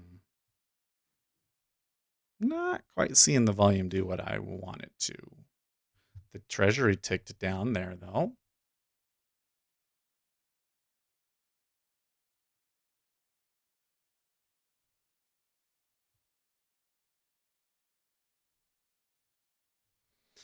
There's definitely some profit taking going on up here.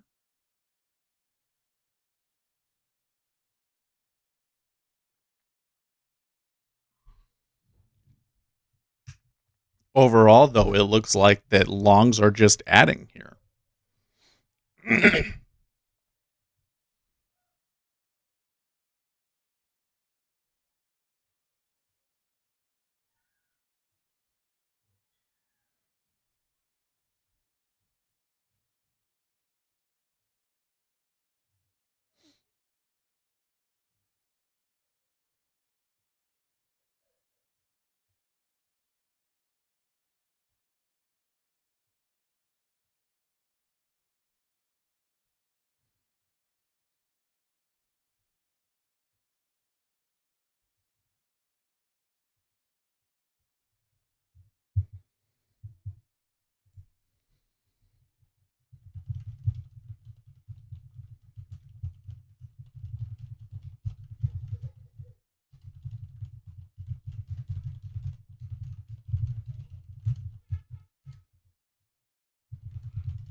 Things are moving in a favorable direction, says White House economic advisor Kudlow.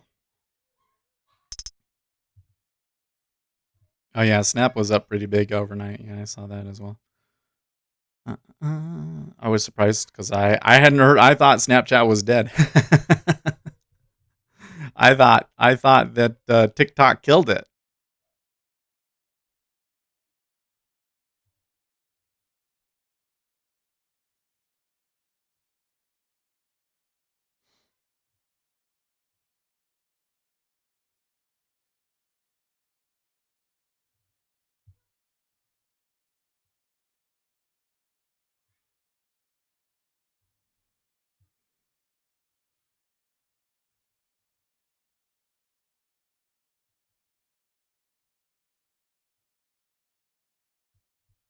Hmm.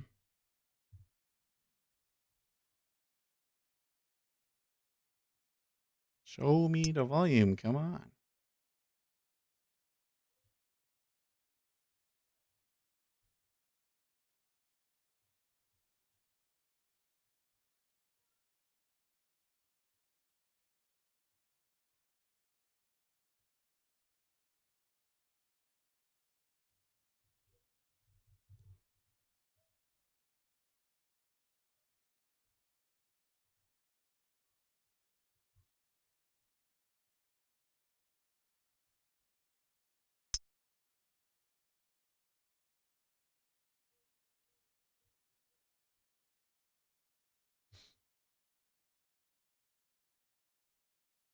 Hmm.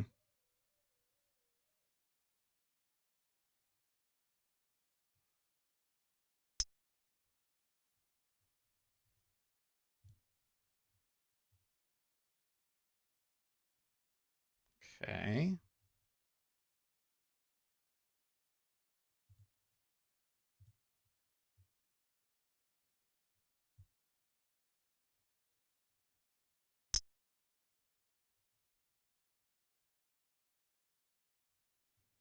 Hmm.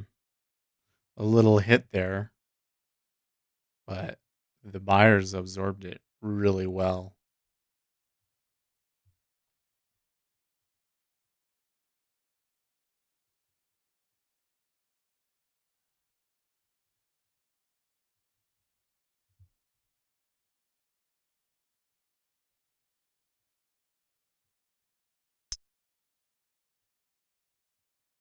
Okay. Oh, that was a strong push up there. Brexit talks set to re-aim with a deal by mid-November. Decision could come in the next 24 hours with negotiators ready to sit down immediately with the goal of finding a deal by mid-November. Cannot speak for the U.S. Senate Majority Leader McConnell, but we are moving closer on a stimulus deal. That's 2 minutes ago from Kudlow. I don't know what prompted that push to the highs, but they didn't break through quite yet, so.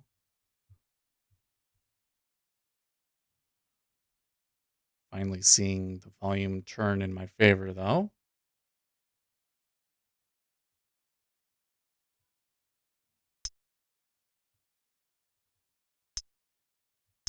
Treasury went offer, but they didn't hit into me at 26.5.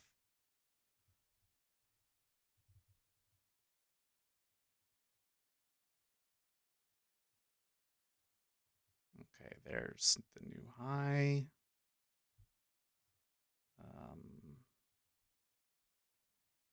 Not as much panic on that one.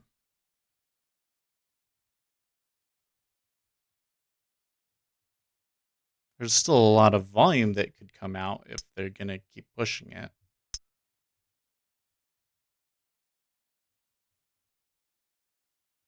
Hmm.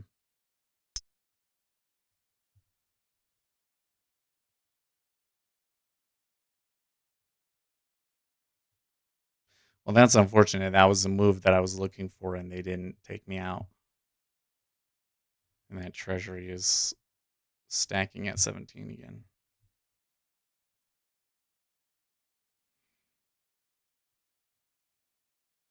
If Trump loses the election, Larry Kudlow's next job will be ? Wrong answers only, please. Well, he'd go back to CNBC, wouldn't he? Why not?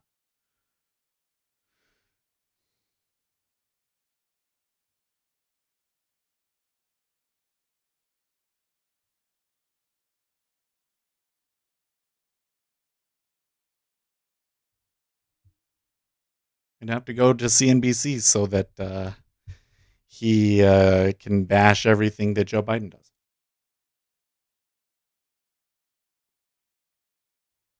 You know that's what would happen.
You have volume stops in place on the. Oh, you know what? We need to. There you go.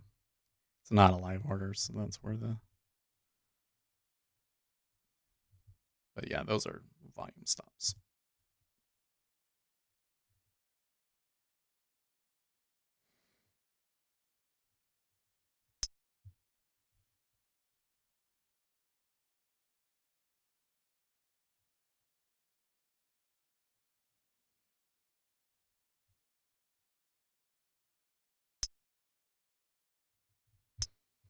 Let's see here. How long has it been now? 10 minutes. Doesn't seem like it's been 10 minutes. Okay.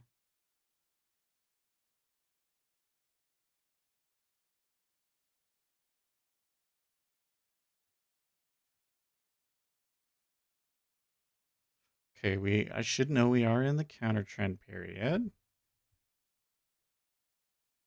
Pope endorses same-sex civil unions in new documentary film. Man, what? Okay. Civil unions, of course, but okay. That is not a headline I ever expected to see.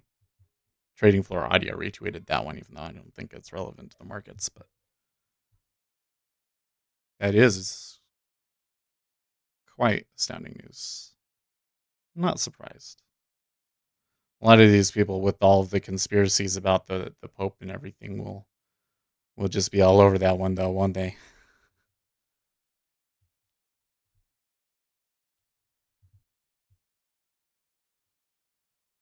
Well, there's a lot of pivots up above us. What can I say?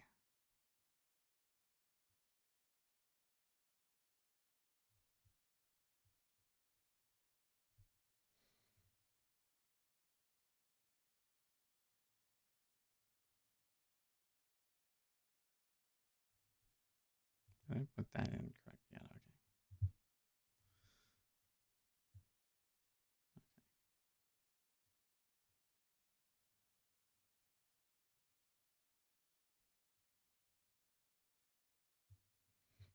okay. Okay, there's another rush up. I'm still not seeing the cumulative delta move up with it.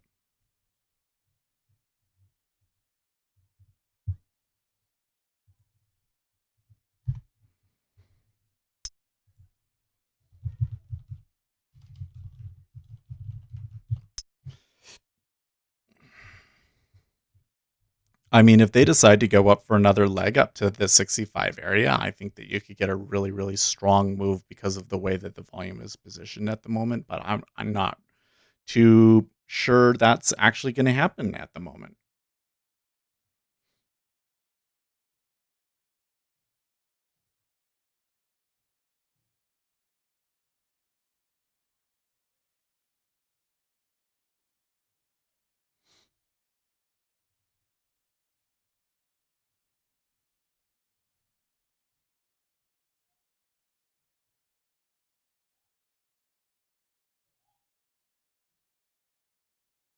Well, there's been some hits at 16.5, but there's a 4K sitting there.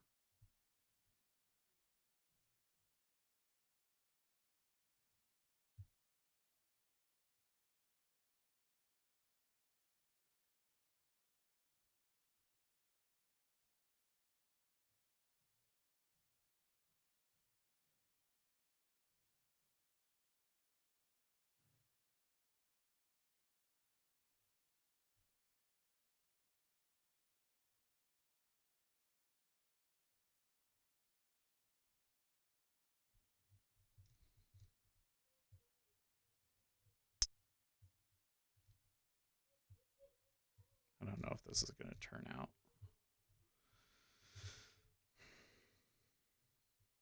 Like, if it does, I think this could really run. So, but the volume is just not what I'm expecting to see so far. It's not like a huge deal per se. I mean, we could easily get a burst of volume to come in and would cancel all of that out, but it's just really interesting that overall the volume is a sell. And now 2 ticks up there on the treasury, that's not good.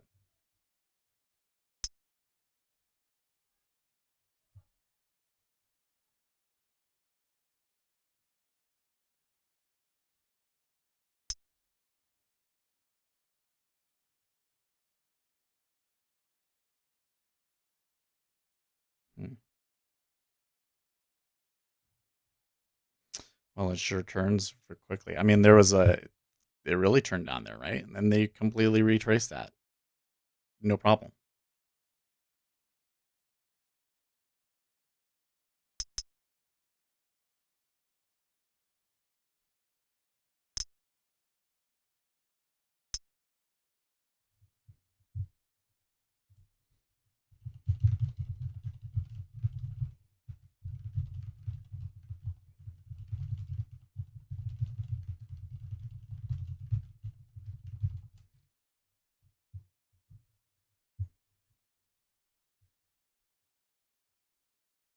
It's playing here, yeah. It kind of feels like it's fighting us, doesn't it?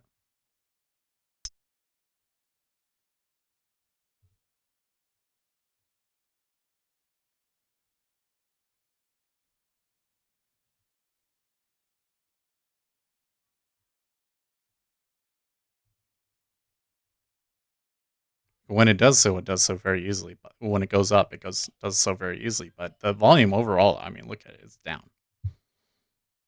This is sideways, this is down.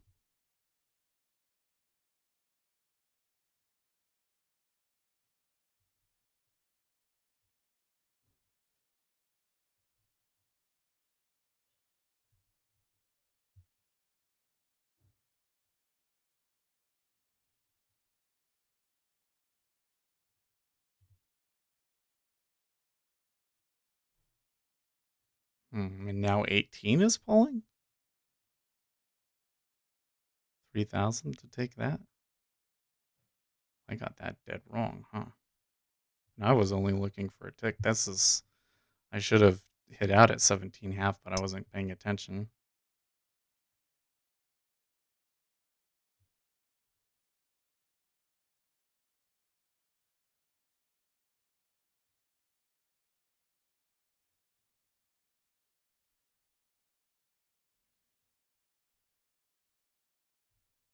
Okay, well, let's get rid of that. Get rid of that. Oh, I guess it's going to do it. Okay.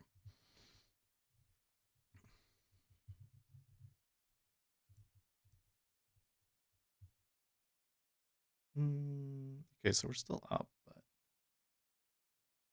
that one was unfortunate that we never quite got the fill.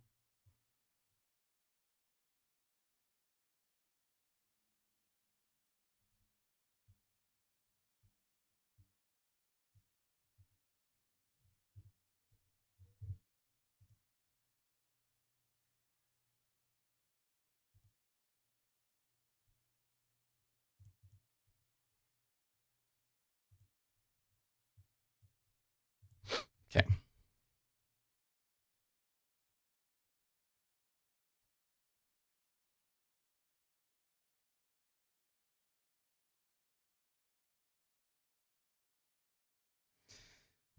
author of the bestseller, but we were killing it on the economy until COVID.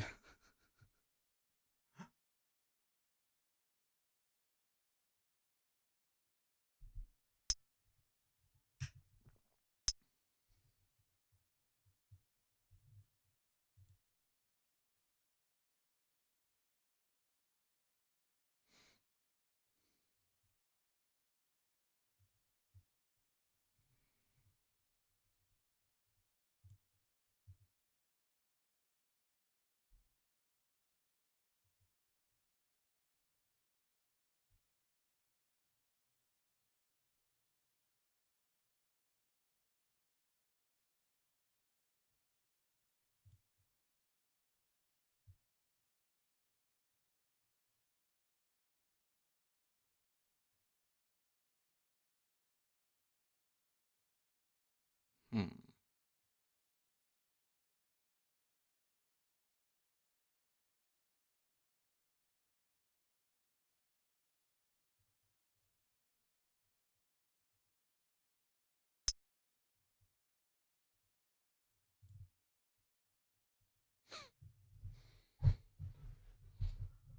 Maybe this is going to flip back all the way down. I mean, that selling seems awfully relentless, doesn't it?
Hmm.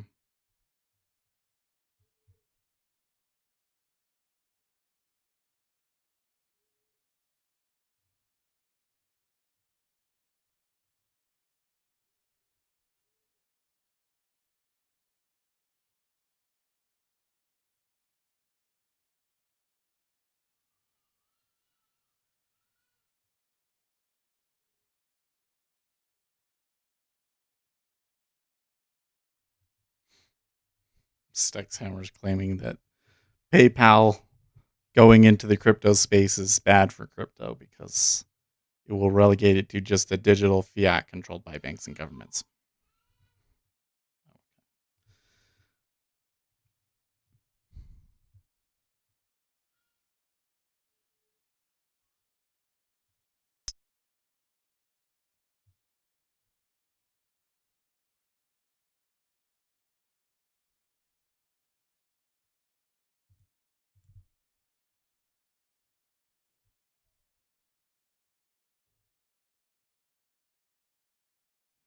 Okay.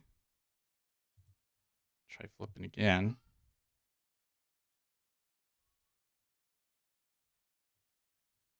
No.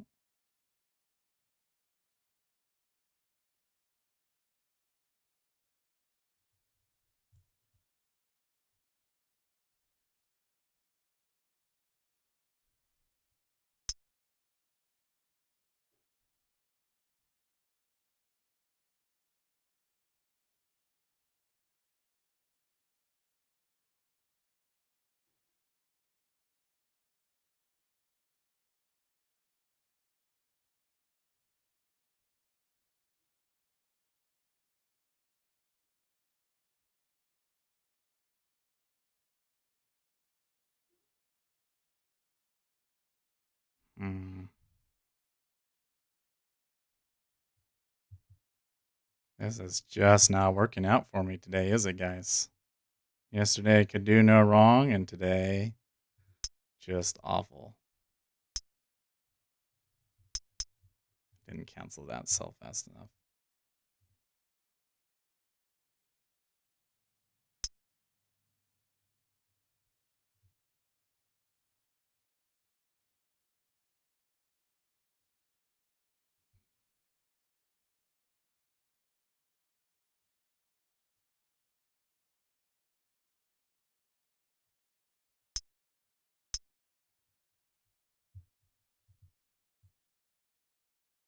I don't know about this, guys. Look at it's getting really volatile, though, isn't it?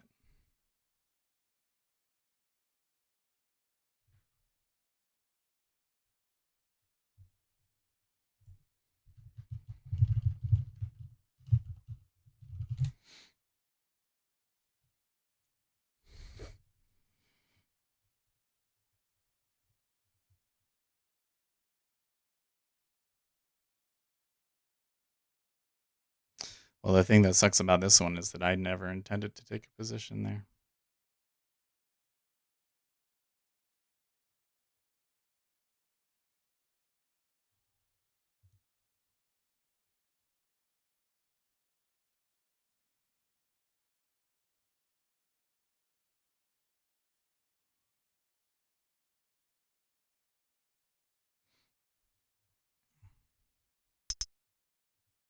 Jeez.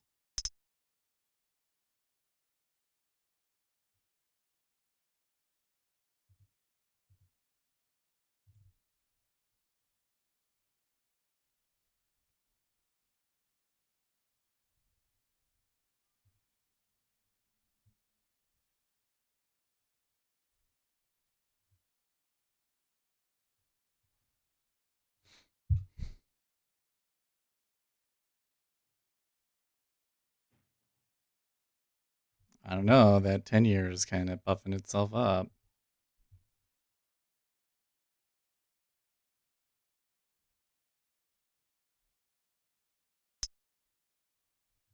Yeah, that's bad.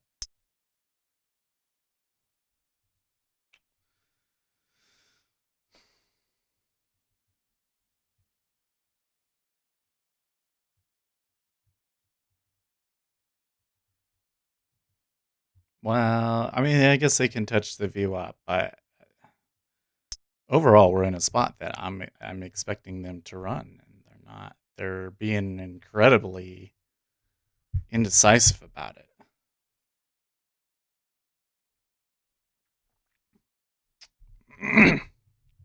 I mean, I normally expect there to be a little bit of shenanigans around this spot, but this is a little crazy.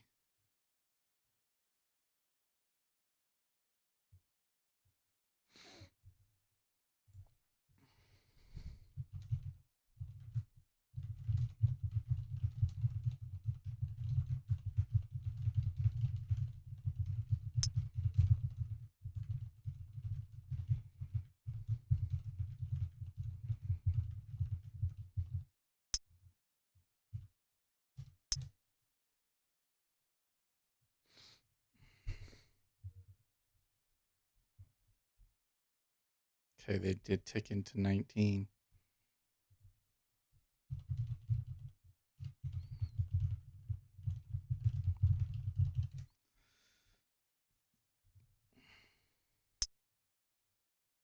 Was I saying bonds or MES?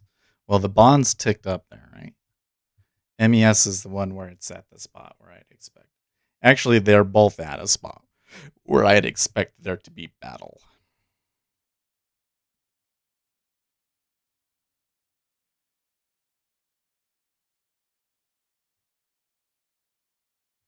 You can see here, though, in the cumulative delta, it hasn't quite turned around yet. There was a order that showed up down here to bounce 47.50.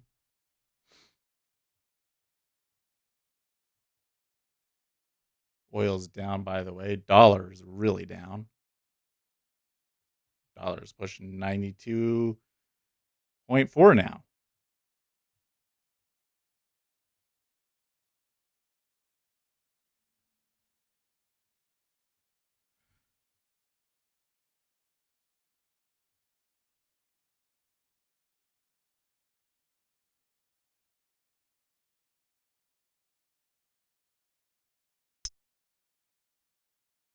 I mean, I think this guy wants a fill, but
I don't know.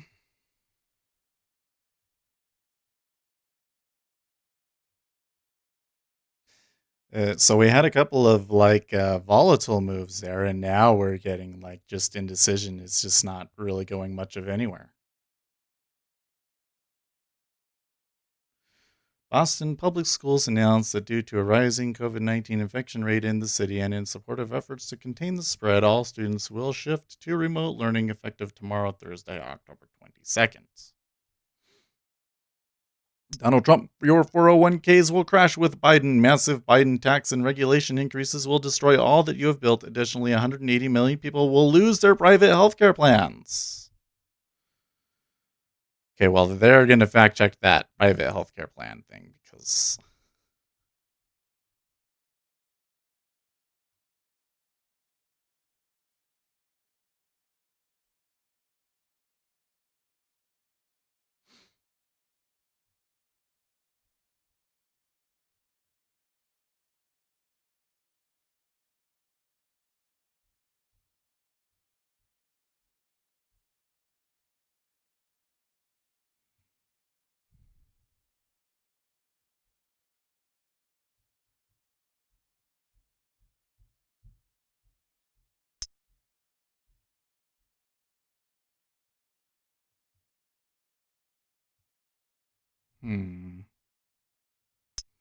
Volume's still negative, guys.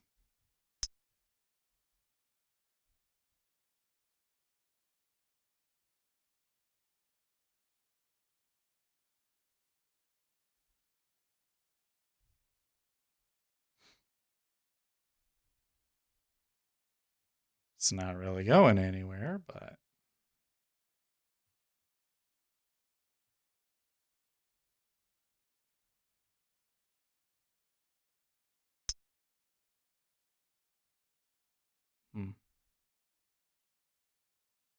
So like this is a really good example. That was a pretty strong up move there. Like just in terms of how quickly it moved and everything else like that. But look at the volume. It didn't affect it at all. For every tick up, there's if they buy 160, there's 160 sell onto it too. Even though the price moves up ultimately. Okay, now that did create a pivot though, so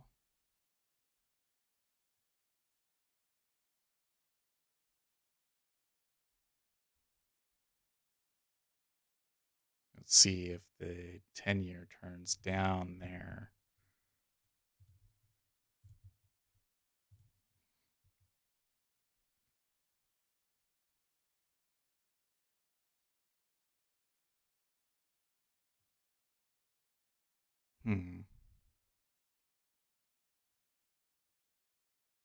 Well, that's pretty good, but they're running into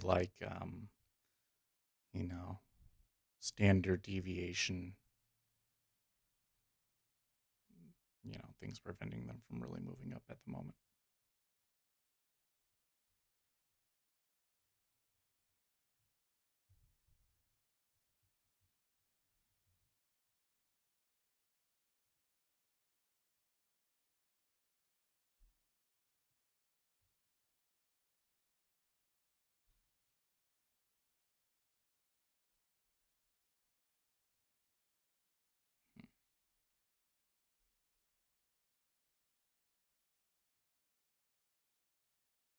Biden already advised me to hold puts in safe dividend stocks, so I am all good.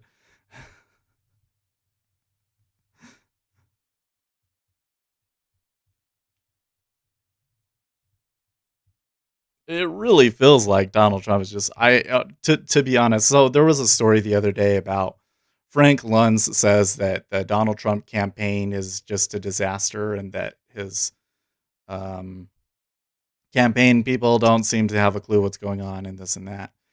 And I don't have any inside insight into their campaign, but I just continue to see one thing, and that is that the only thing that voters seem to care about is Donald Trump's attitude on coronavirus. And instead of doing an about face or damage control on that issue, they continue to flail around on absolutely everything else that they can get their hands on and try to ignore the coronavirus. It makes zero sense to me. I don't know. The price movement, it does look positive, but the volume is still not coming in long.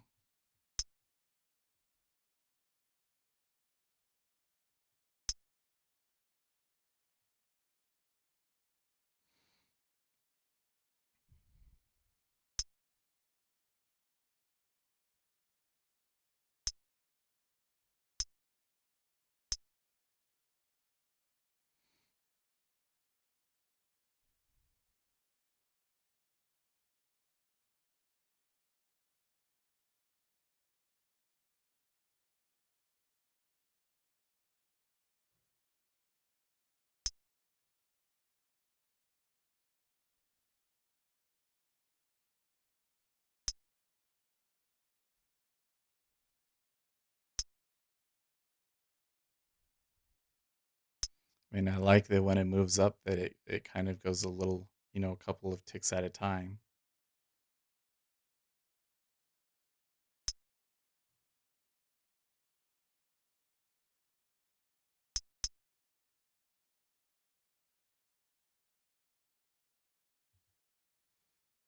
He's on the wrong side of COVID, could have embraced it and become the COVID president, but I guess that doesn't work for the base. Well, I don't know. It is really bizarre, isn't it? The thing that I don't get is he comes in and he says, okay, we recommend lockdowns. He does all of the things. And the base is the one that opposes the coronavirus thing from the get-go. And I honestly, I know this sounds kind of crazy, but I kind of feel like that the Donald and other Donald Trump bases online have been influenced by foreign powers. Like, I think that Russians and Chinese were coming in there and encouraging people to be anti-mask, anti-everything.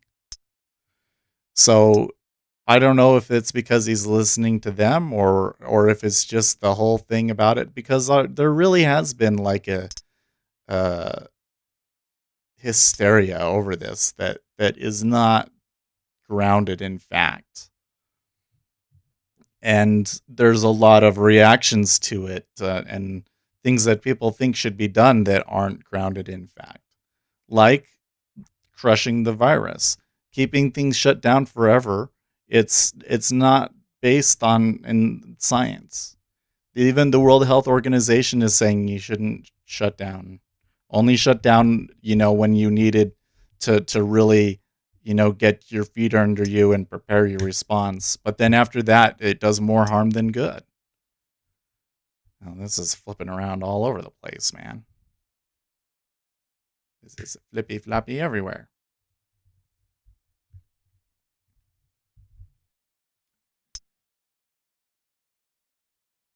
Well, we're out of the counter trend period now, so.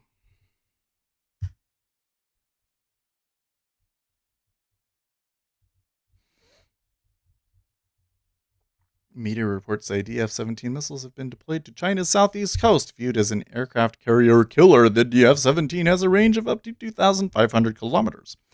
If it is true, the Chinese mainland's anti-access area denial capability will be greatly enhanced in a war in the Taiwan Strait. Okay, so can I tell you something like another theory, like something, not a theory, but like just an anxiety that crosses through my mind quite frequently, is that Joe Biden will become president, China will attack Taiwan, and he won't do anything about it. Like a legitimate, if I think about it. I don't know how likely that is, or if it's an irrational fear or what, but it crosses my every time that I hear China or Taiwan. That's what I'm thinking. So they're gonna have a war with China, and the U.S. is not gonna do anything.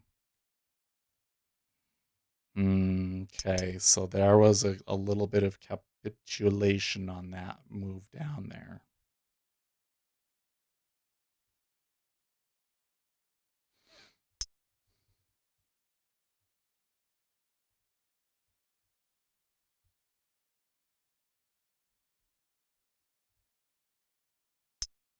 and not following through, but at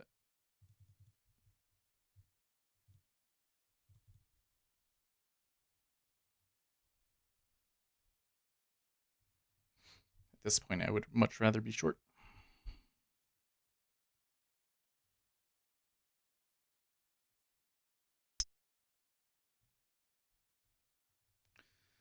Okay.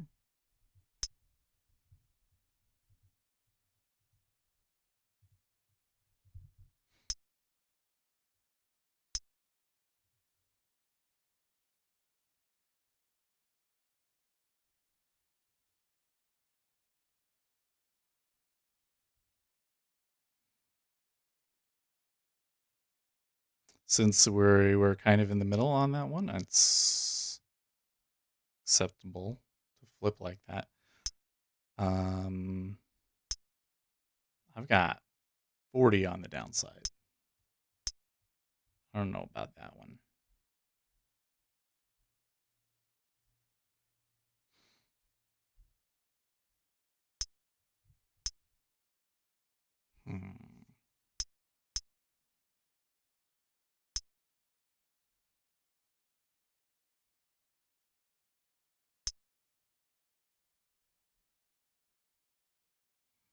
This is quite negative selling. How far back can we go back to the open and see where we? Yeah, a very negative volume.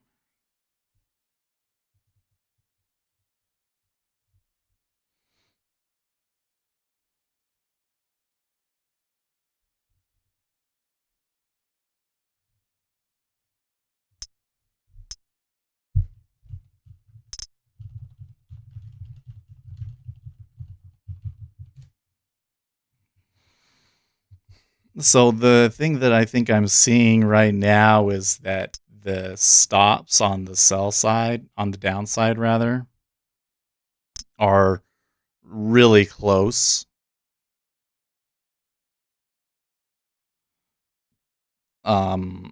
Typically, it's very difficult to keep price below that, and it's well above where we opened up at. But that really doesn't seem to jive with what we're seeing in the current volume and everything, does it? So, what you do there, I don't know.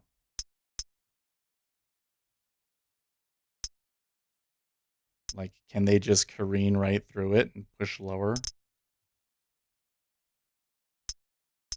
Yeah, News Squawk is retweeting that thing from Who, saying if true, it's like, yeah, you're like the state media mouthpiece for China, but you're just saying if it's true.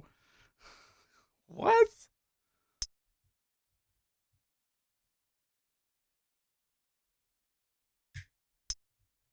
The U.S. can't do anything, or it'll be another Vietnam. In Taiwan, I disagree.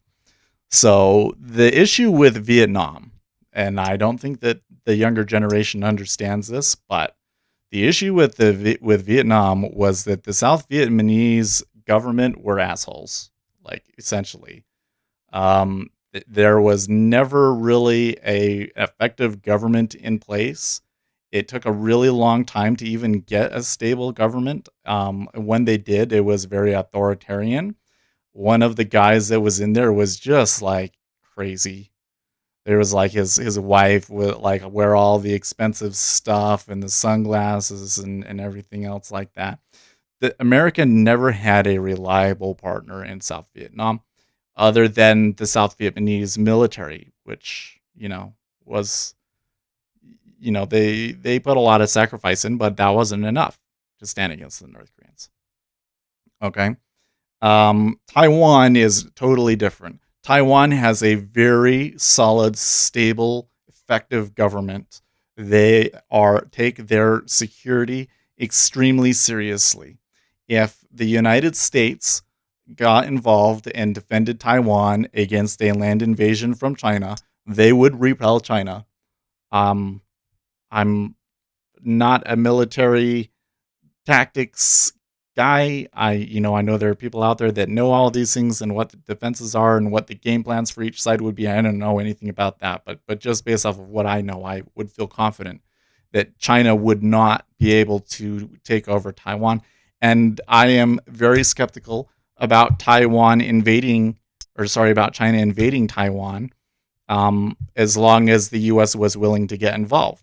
But what I'm concerned about is that China thinks that the U.S. won't get involved. And if Joe Biden is president, it kind of makes you wonder.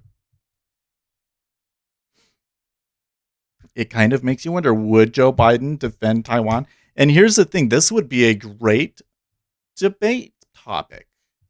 Don't you think? Don't you think? Do you think? I think they should ask this. Joe Biden, if China,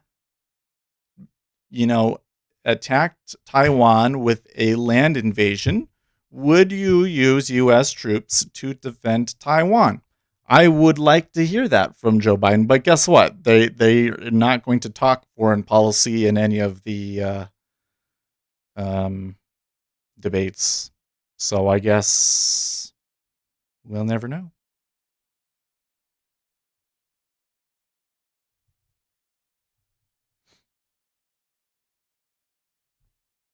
I have to take a contract off here. Fact. Let's see here. How bad was the damage here? Oh my gosh, it's so bad, guys.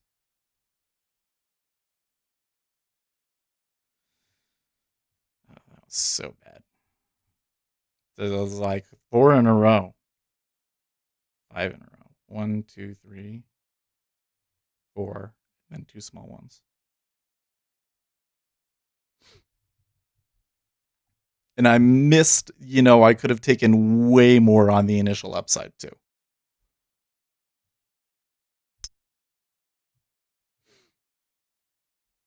And then this one is only going well because I tripled down. I was like, oh.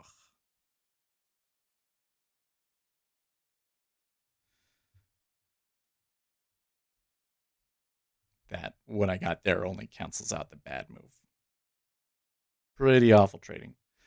So I'm kind of thinking back, what should I have? Obviously, well, how do I say? I wasn't obviously. I probably shouldn't have been taking trades around there, right?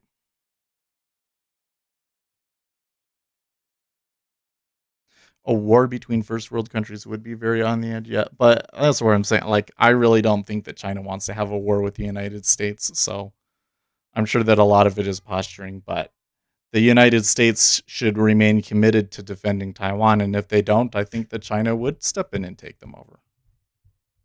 It'd be a very sad thing. I mean, the thing is that we never thought that they would do what they did to Hong Kong, but nobody stood up for them.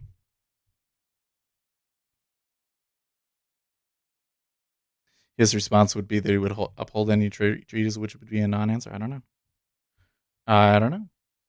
I think it's a pretty simple question. Yes, so we would. I mean, if the you either say yes, we would absolutely defend Taiwan, or the answer is no, right? You're either 100% on board, or I don't think that you can be relied upon to do it. So we would know either way. It would be an important debate moment.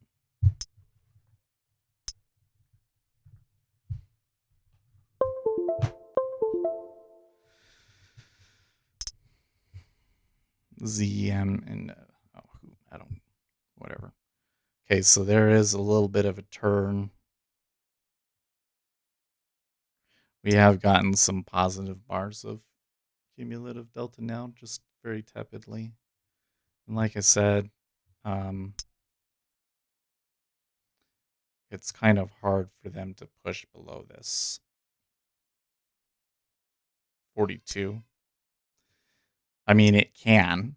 And the thing is that if they start to turn down there, it's going to bring the cost bases down and give them more room. But it will take some time for them to go down again. So if I wanted to take the quick profit, I should be taking it off right now. Otherwise, I might be in this for a while. But I took 2 contracts off. Block So buy. Okay, the treasury is just going.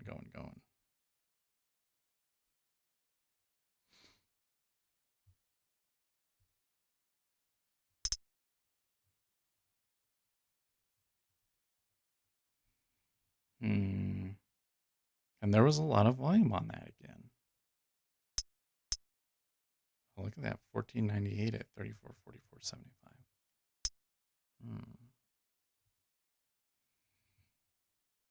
Oh, I forgot the one that was up at 47.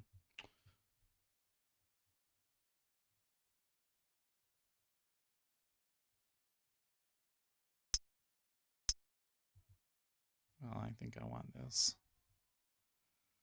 I think I can get out here and then come back later and get on it.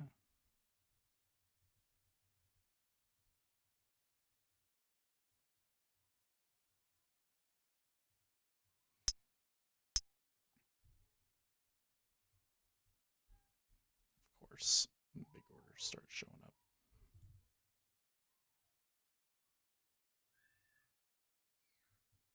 See all them.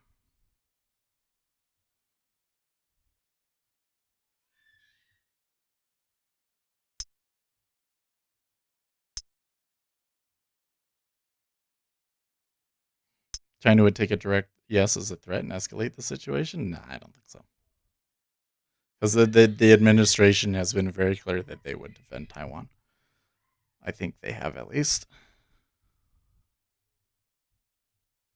Oh, they polled and they came back. Wait, did they poll? Oh, this guy at 44 polls.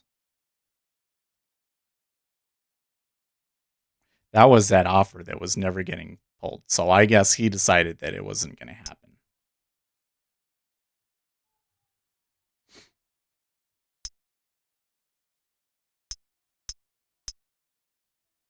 Okay.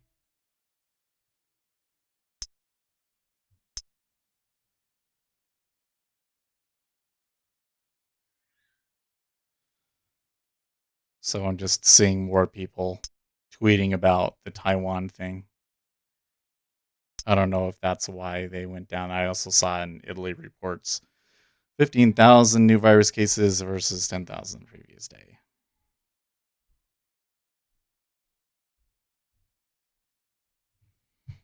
We're still not back to the open yet. So keep that in mind.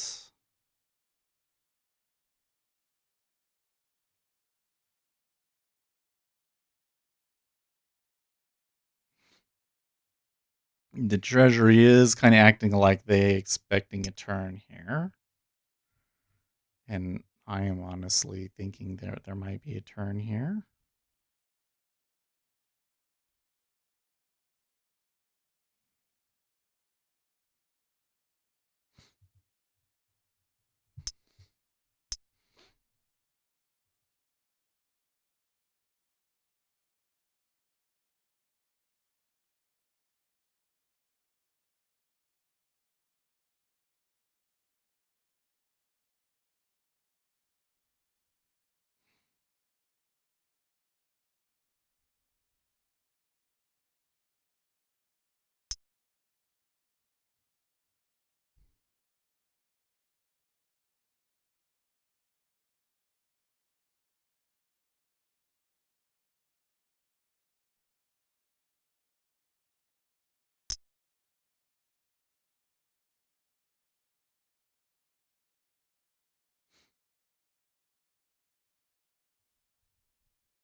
There was a real stop run.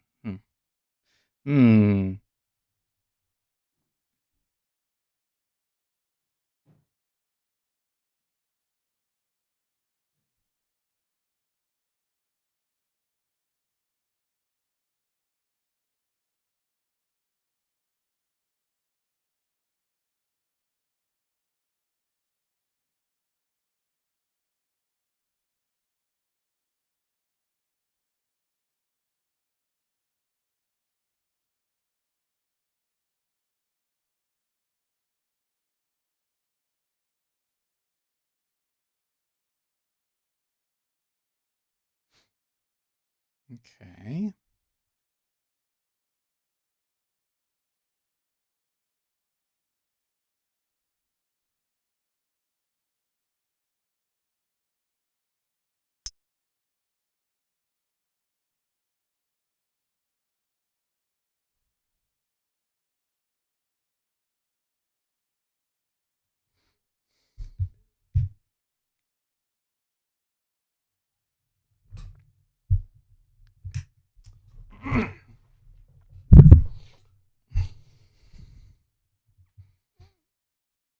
You know what? I want to get rid of this over here.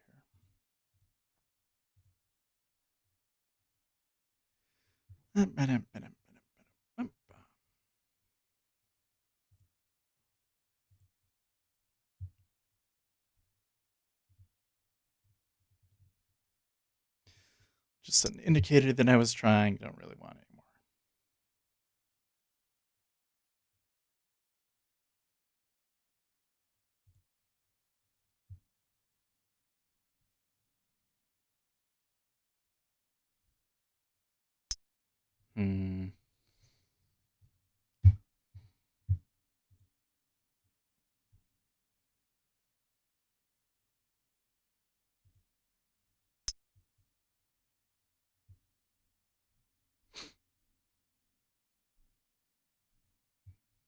Okay.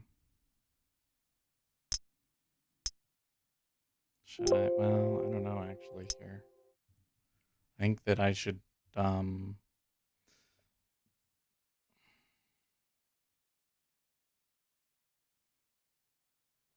don't know what I should actually do.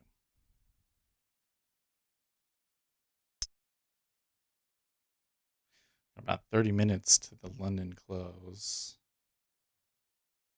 Clearly, they're gunning for their regular session open. I'm just really skeptical about their ability to push it there right at this moment.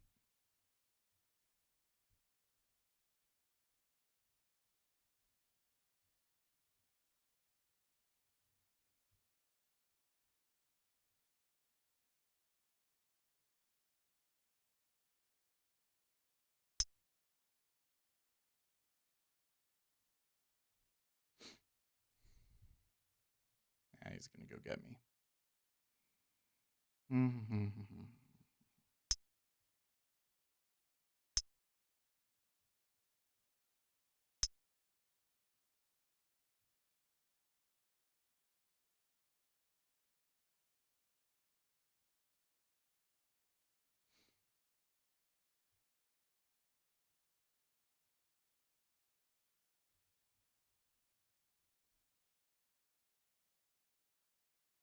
I'm not seeing those offers come off.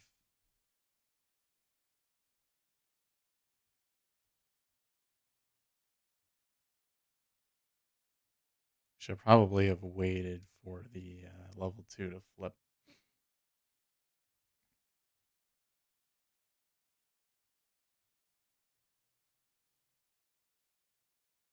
The liquidity up in ZB is, man, well, they're at 12 and 11, yeah.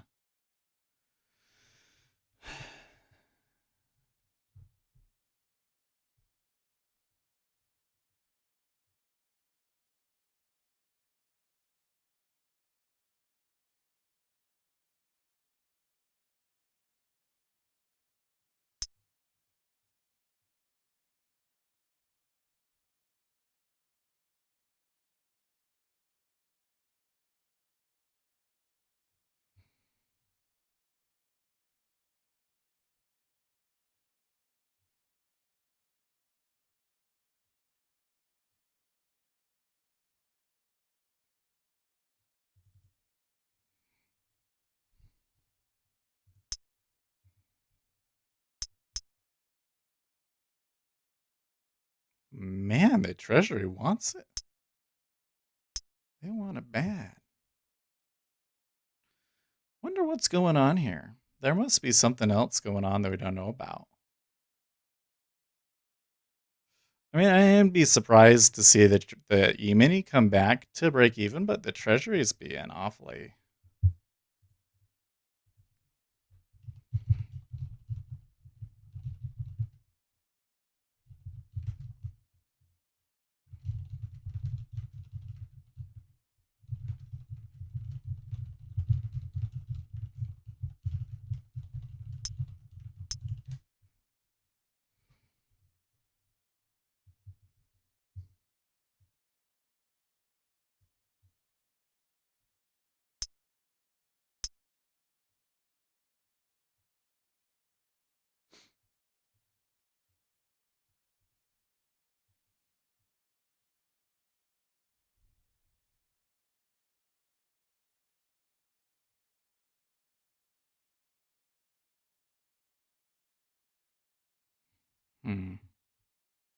Just look at the treasure. Look at the 30 or the 10 and the 5 here and here. Like they're eating into the 20 half. Just a little bit. It looks like somebody's flattening. I do see that overall, the 3 of them are flattening.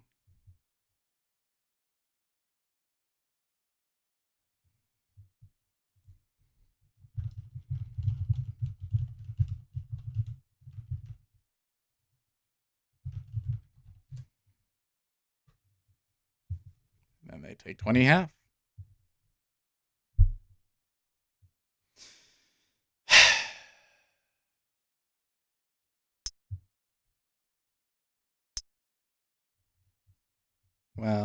Well, guys, I think I don't understand what's going on right now.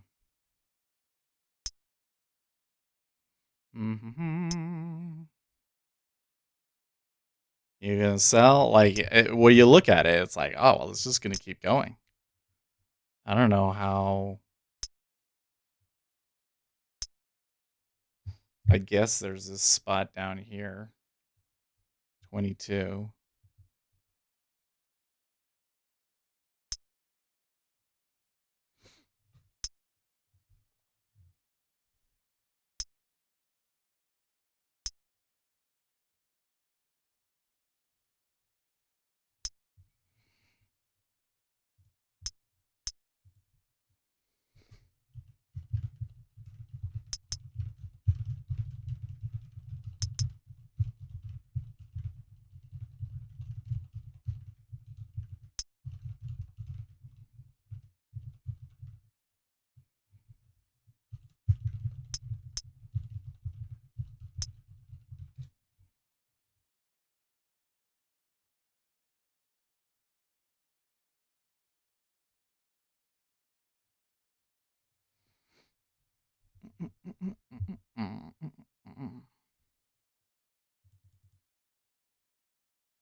Now they're gonna go for that low, huh?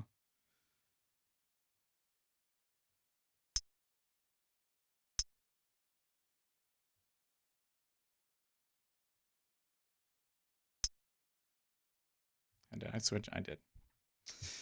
I switched sim accounts on this over here. I still want to see like these.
Okay, I don't know. Pretty dramatic. I don't think I've ever seen it go that far.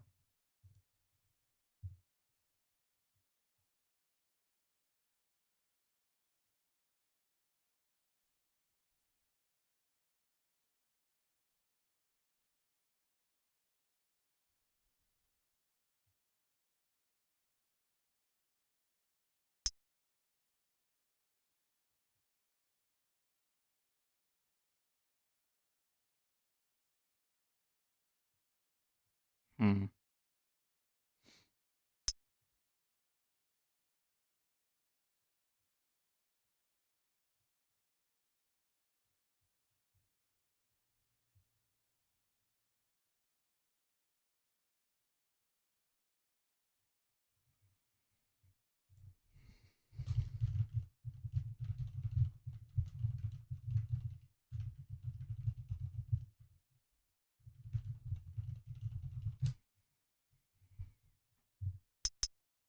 This is something crazy is going on here, huh?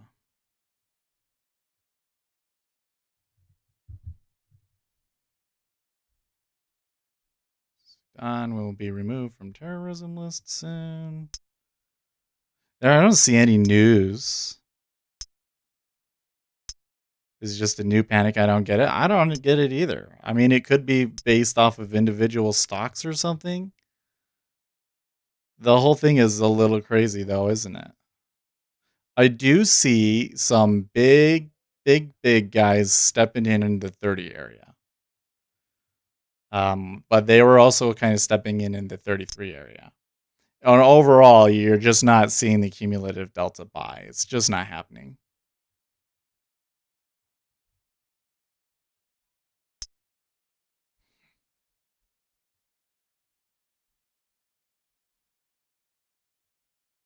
I don't know at what point it happens, but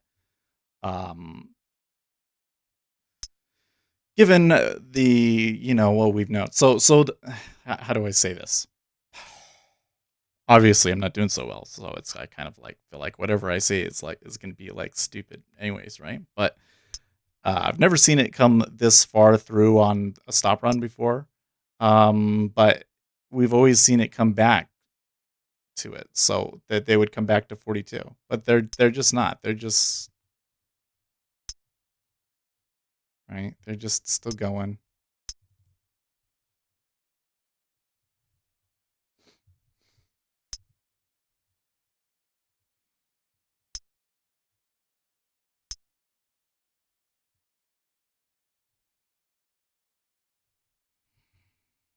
This is, and you see, like, there's a pretty good.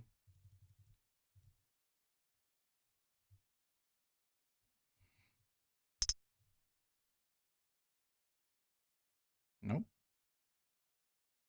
It was a trap yesterday. It's still a trap. So I'm just kind of trying to like, so since today is obviously a failure, I'm going to keep doubling down and seeing if we ever do catch one, what it looks like. But it's not happening, is it? It's pretty wild.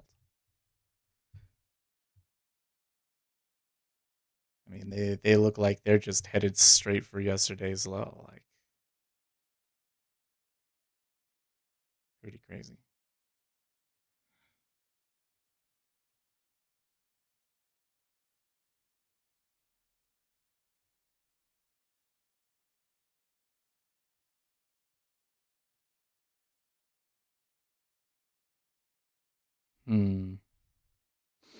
Where is it coming from, though? Where are they? Well,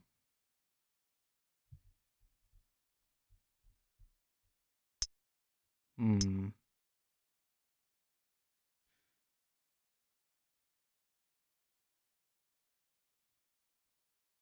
S&P 500 weakness on that too.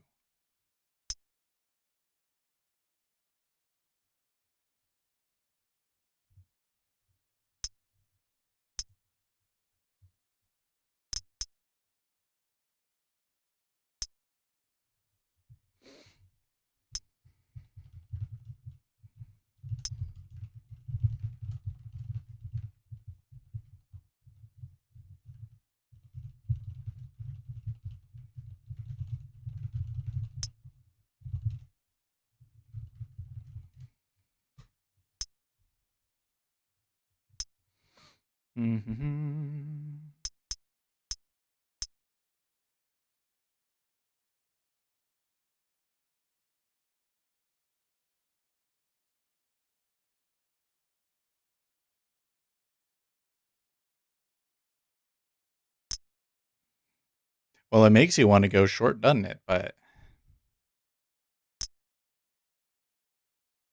I don't know. This is crazy. This is really crazy stuff.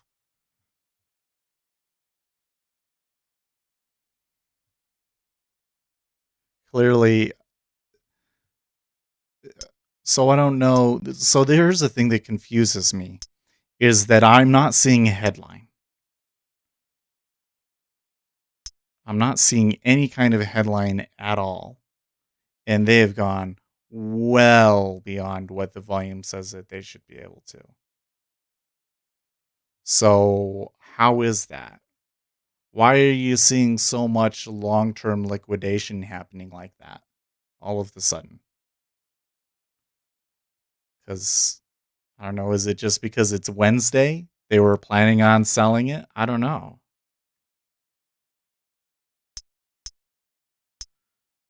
It looks like I might actually get like the first positive cumulative delta bar in a while, even though it's very teeny tiny.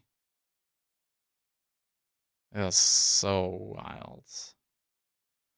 Pat Robertson says God told him Trump will win and then an asteroid will hit the Earth. What the fuck?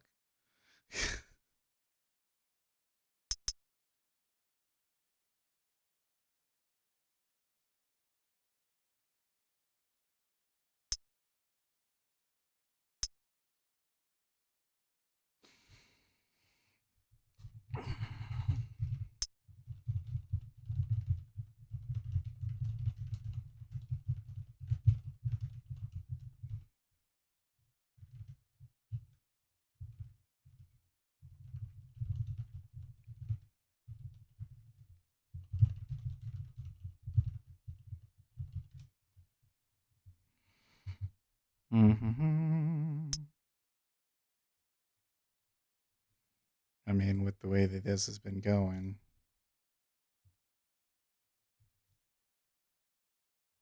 Oh, it did come down. So 40.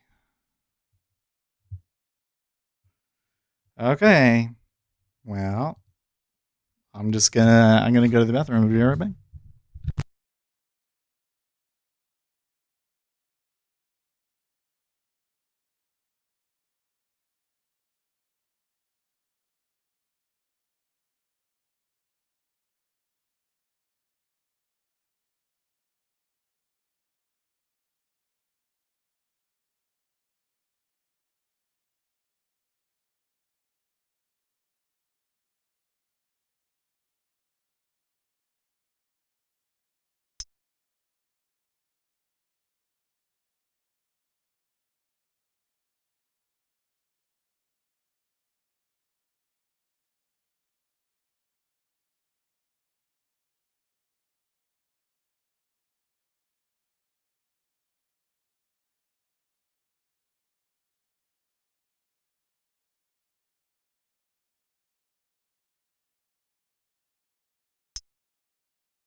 Well, that's really weird. Well, I'm just gonna try one more time. I'm gonna martingale it if I can.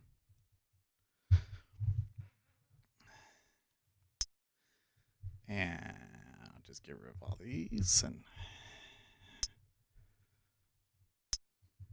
I don't know. This is a really, really interesting stuff because I knew. Well, so first of all, we did get some indications that something was wrong just because our performance was really, really off today, right? So I think that we probably, um, well, I switched it very early on to a different account, but I was going to say so we probably should switch, but I did. Um, those were all on the experimental, but the thing is I kind of expected that there would be a time when we would be able to push through uh, what I view as a stop line substantially. It's difficult to stay below that line, but as long as you're getting new money coming into the market to buy or sell it beyond the line, they can continue to do it.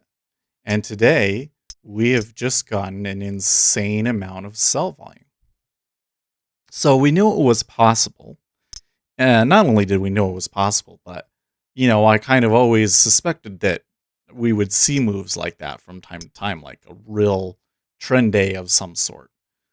But the issue that I see still is that no warning. What's caused? Okay, so somebody just threw out a 14K offer there. What the fuck? Well, they should go up and hit him, and if he pulls,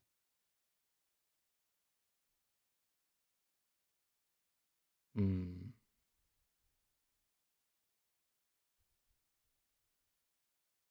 come on.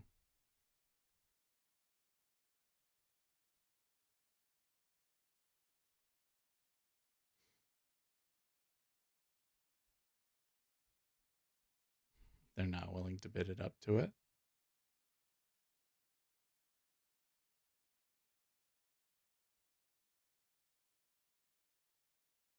They're not willing to hold the bid at 27.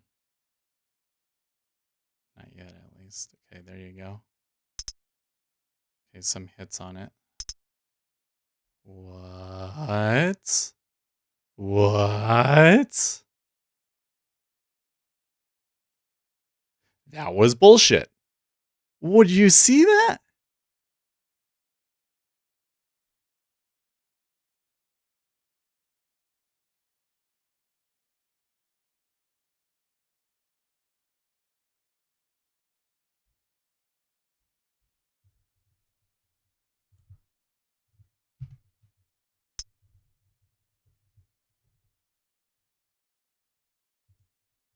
Hmm. I don't think that was a spoof. I think that he decided that he wasn't going to get filled on offer and decided to convert it into a market sell.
That was pretty wild stuff.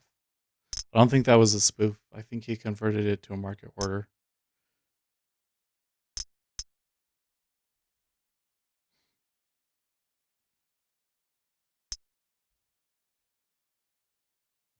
We'll post it on Twitter.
Okay, well, finally got a good runner.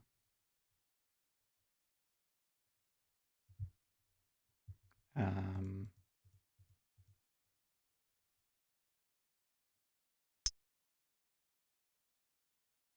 we did catch the reversal. And hey, even in the E-mini, so how much?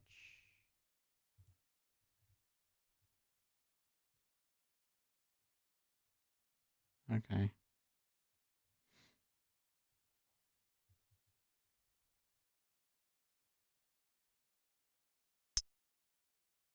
Cool.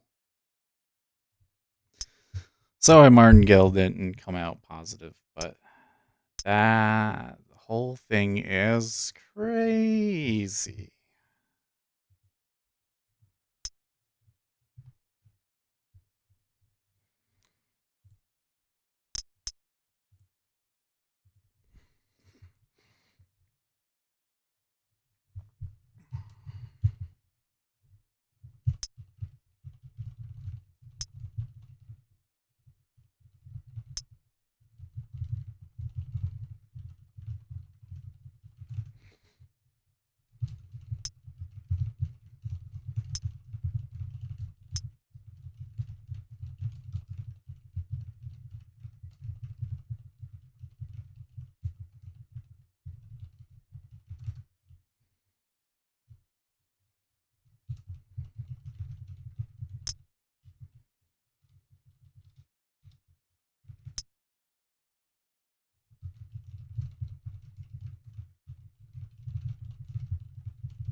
So where are we looking for up here?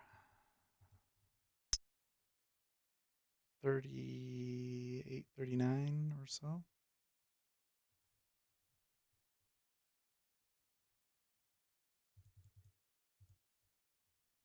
They're back above the open, which is interesting.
White House Press Secretary McKinney, I am cautiously optimistic on a stimulus bill.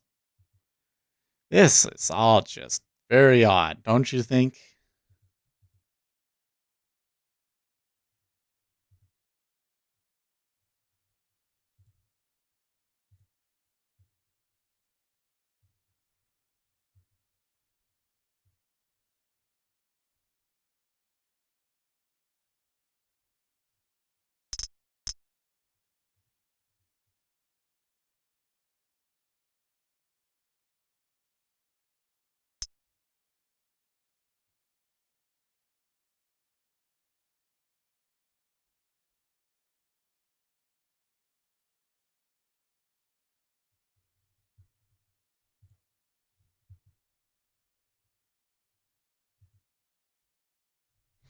Mm-hmm.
So I've kind of been using the Twitter as a little bit of a journal, so I can come back and look at it. And there we go.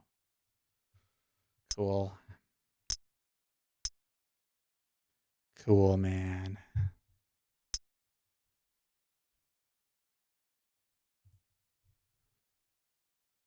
Is it government pump and dump? I mean, like, I really can't explain what caused it. They get 42. I definitely want to take it off.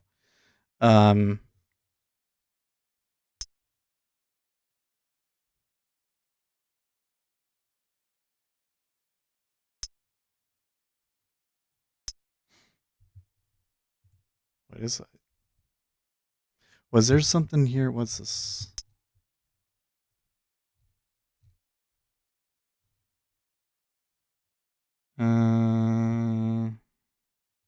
No, that's not. I saw Amazon on their feed, but it was just talking about the live streams last night that were so popular. White House votes and women Pharaoh. We are cautiously optimistic on a deal. Meadows attempts to temper expectations of possible Hunter Biden investigation. Thank you. Let's read that. I just don't. I don't know. So if we go back to the, well, let's go all the way back to as far back as an hour ago. What has been the news that we've seen? Did we miss something? Your 401ks will crash with Biden. Public schools announced today that Boston public schools closed. That was one thing. Negotiations expected to continue.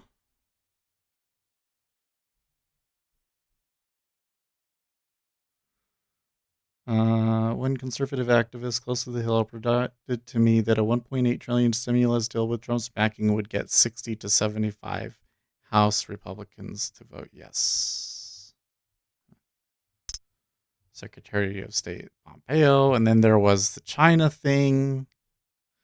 Okay, so I do note that back when we were up at around 3450, when I saw Trading Floor Audio tweet about whose tweet, there was a little bit of a slip. That might have been a coincidence. I'm not sure if we can blame it on that.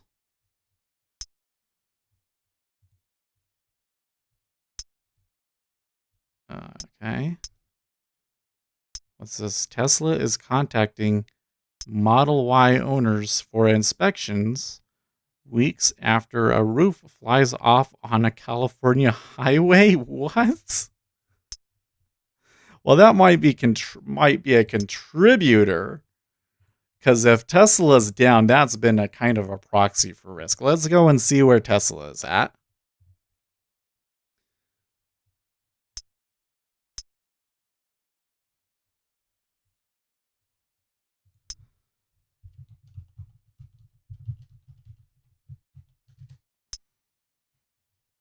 At a recent rally, the president pleaded, "Suburban women, will you please like me? Please, please, please. I saved your damn neighborhood, okay?"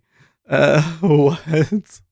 You really fucking say Tesla's not going down today? What the hell is going on today, guys?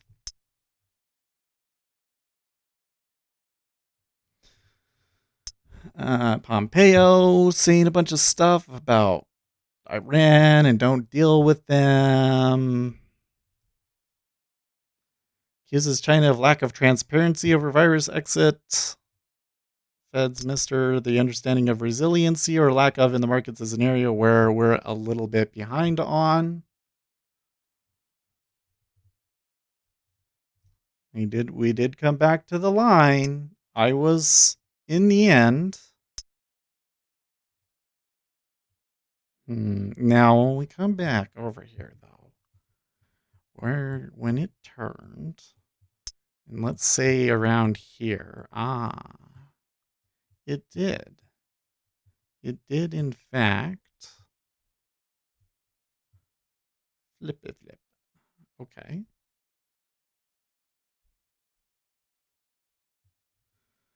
So I think I can handle that a little bit better next time. I think that was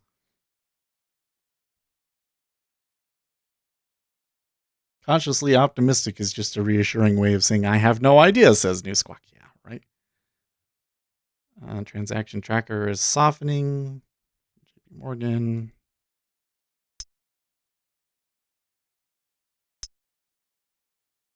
This is the best we've felt about it to date, says Alyssa Farah.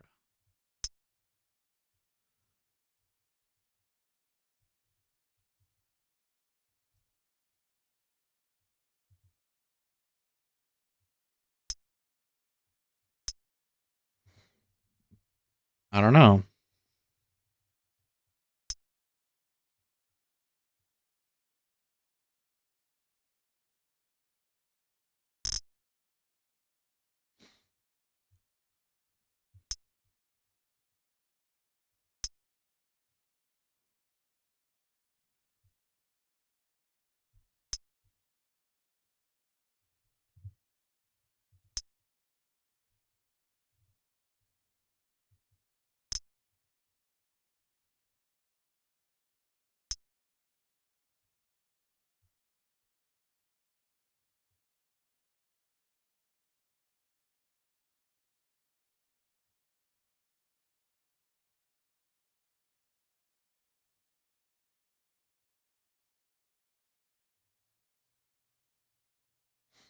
You think they'll stop here and turn back down again, or do you think that they're going to go up to 43 or so? Well, I think that we're crossing that line and I don't want to mess with it. I also see this right here. Iceberging at 18.5. I should have seen that, or I should have gotten out of that earlier. Okay. One American News Network. Reporters have now viewed the emails, photos, and videos on the Hunter Biden hard drive. There appear to be not one, but several images of a minor that justify immediate attention. We have reason to believe the minor is a U.S. citizen.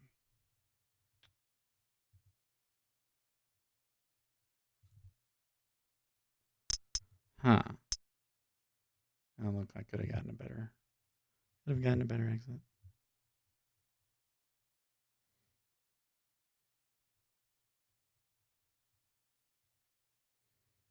It happened to be on the highway. I didn't properly close the hood and the air blew it up into the windshield. Ooh.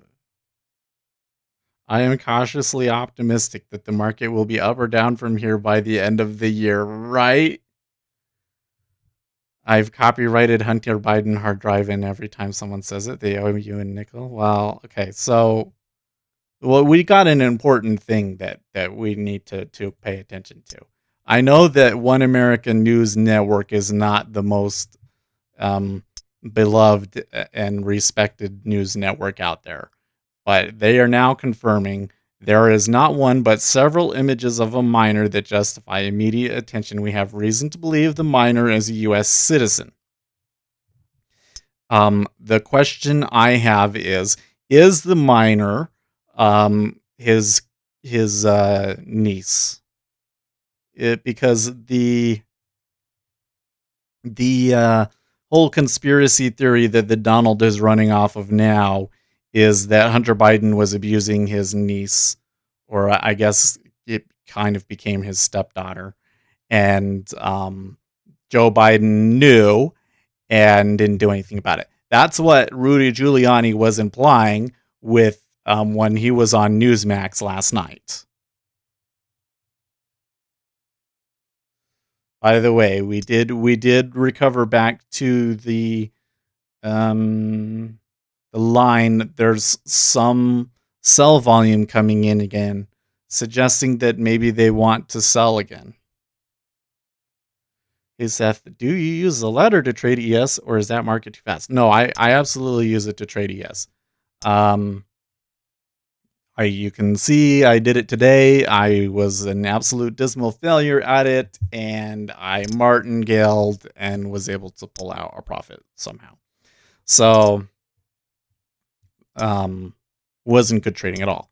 So when it gets really wild and back and forth, and it was really starting to do that up and around the 34.50 area, then it kind of gets into this situation where I kind of feel like, yeah, it's too fast to trade.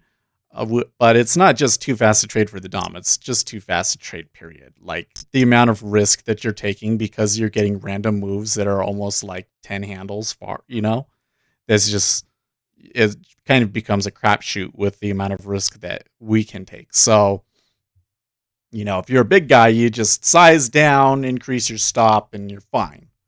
But for us, nah. Here's just tuned in. Yeah, I'm a little disappointed.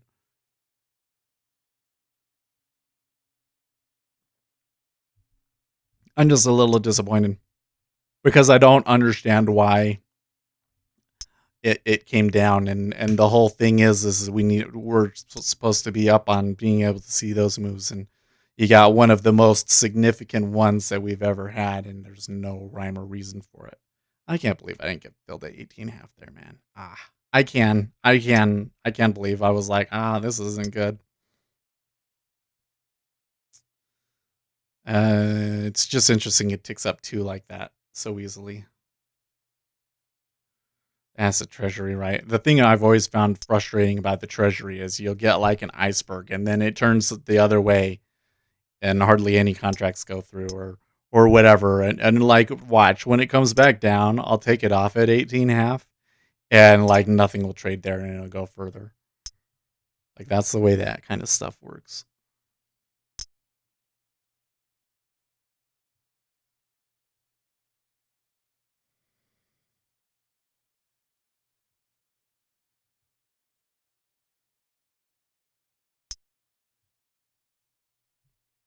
I will need that info checked and double checked. I mean, I don't know how many times. So going back to the Hunter Biden thing, this is the thing that I find so crazy from the Democrats and the anti-Trump people is like, how much confirmation do you need? So there was this story from 50 former intel officials saying that we think that it might be a Russian disinformation campaign. But then the people that actually have the evidence in their hand are saying we don't think that it is a Russian disinformation campaign. Furthermore, we have had confirmations from third parties in the email chain. That is to mean that Joe Biden sent an email to some oligarch in Russia, and there was another person that was CC'd on it, and they received the email as well and were able to show it to people. Okay, so that's confirmation number one. And there's photos of Hunter Biden on the hard drive of him smoking crack and being naked, apparently. That I really don't know how you fake that without, somebody proving it's a deep fake or what something, along those lines. Number three is that the shop owner who has the hard drive has the documents from when the hard drive was given to him, and he has Hunter Biden's signature on a piece of paper that matches his regular signature. And then the final piece of evidence is that after this all broke, Hunter Biden's lawyer contacted the shop owner. So that there is a hard drive and that it appears to be legitimately owned by Hunter Biden is 100% confirmed. No question about it in my mind at this point. What is not confirmed is the nature of the crimes contained. Why is somebody calling me? They're like ringing and ringing and ringing and ringing and ringing. I'm not going to talk to you. Wherever you are, I'm not picking up. Oh, we got to go. Okay. I got carried away. I will see you guys tomorrow. In the meantime, stay profitable.